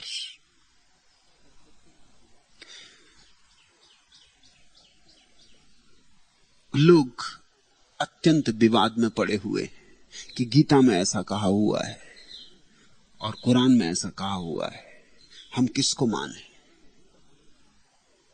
इसी भय के कारण गीता पढ़ने वाला कुरान नहीं पढ़ता। वो गीता ही से काफी परेशान हो, कहता गीता में इतनी बातें कही हुई, कहीं भक्ति का वर्णन, कहीं कर्म का वर्णन, कहीं ज्ञान का वर्णन, गीता ही हमें उलझाने को काफी, कौन ठीक है। फिर कुरान को और पढ़ो तो और झंझट हो जाती। इसलिए तथाकथित धार्मिक लोगों ने निर्णय कर रखा है कि दूसरे के शास्त्र को पढ़ना ही मत, नहीं तो तुम और विभूचन में पड़ जाओगे। मैं तुमसे कहता हूं सब शास्त्र पढ़ो, क्योंकि तुम ठीक से विभूचन में पड़ जाओ और शास्त्रों से तुम्हें मार्ग ना मिले तो तुम सद्गुरु को खोजोगे, अन्यथा तुम सद्गुरु को नहीं खोजने वाले हो।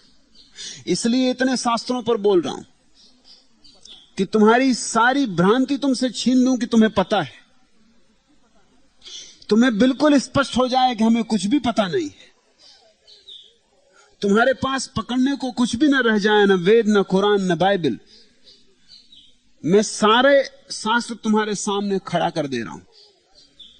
तुम्हारे भीतर यह बात बिल्कुल साफ हो जानी चाहिए कि अब मैं क्या पकड़ूं, अब मैं कहां जाऊं, अब मुझे कोई मार्ग नहीं सूझता। जब तुम्हें यह स्पष्ट हो जाएगा कि मुझे कोई मार्ग नहीं सूझता, तभी तुम किन्हीं चरणों में झुकोगे और कहोगे कि मुझे मार्ग दो, अन्यथा तुम न झुकोगे। किताब से काम चल जाता हो तो सद्गुरु के पास कोई जाए क्यों? किताब सस्ती चीज है। फिर किताब के तुम मालिक होते हो, सद्गुरु तुम्हारा मालिक हो जाता है। किताब के सामने समर्पण करने में कोई हर्जा नहीं, एकांत में सिर झुका लेते हो। सद्गुरु के सामने झुकने में दूसरा आदमी सामने मौजूद है, जिसके सामने तुम झुक रहे हो, वहां अहंकार को बाधा पड़ती। इसलिए मुर्दा गुरुओं को लोग पूछते हैं, जिंदा गुरुओं की हत्या करते। जिंदा गुरु तुम्हारे अहंकार का दुश्मन है, मुर्दा गुरु से तुम्हारे अहंकार की कोई दुश्मनी नहीं है। पढ़ो सारे शास्त्र, वही रास्ता है शास्त्रों से मुक्त होने का, और वही रास्ता है सद्गुरु की तलाश का। और धन्य भागी हैं वे जिन्हें सद्गुरु मिल जाता है।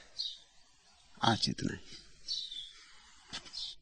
अगर यह वीडियो आपको अच्छी लग रही हो तो वीडियो को लाइक और चैनल को सब्सक्राइब करें।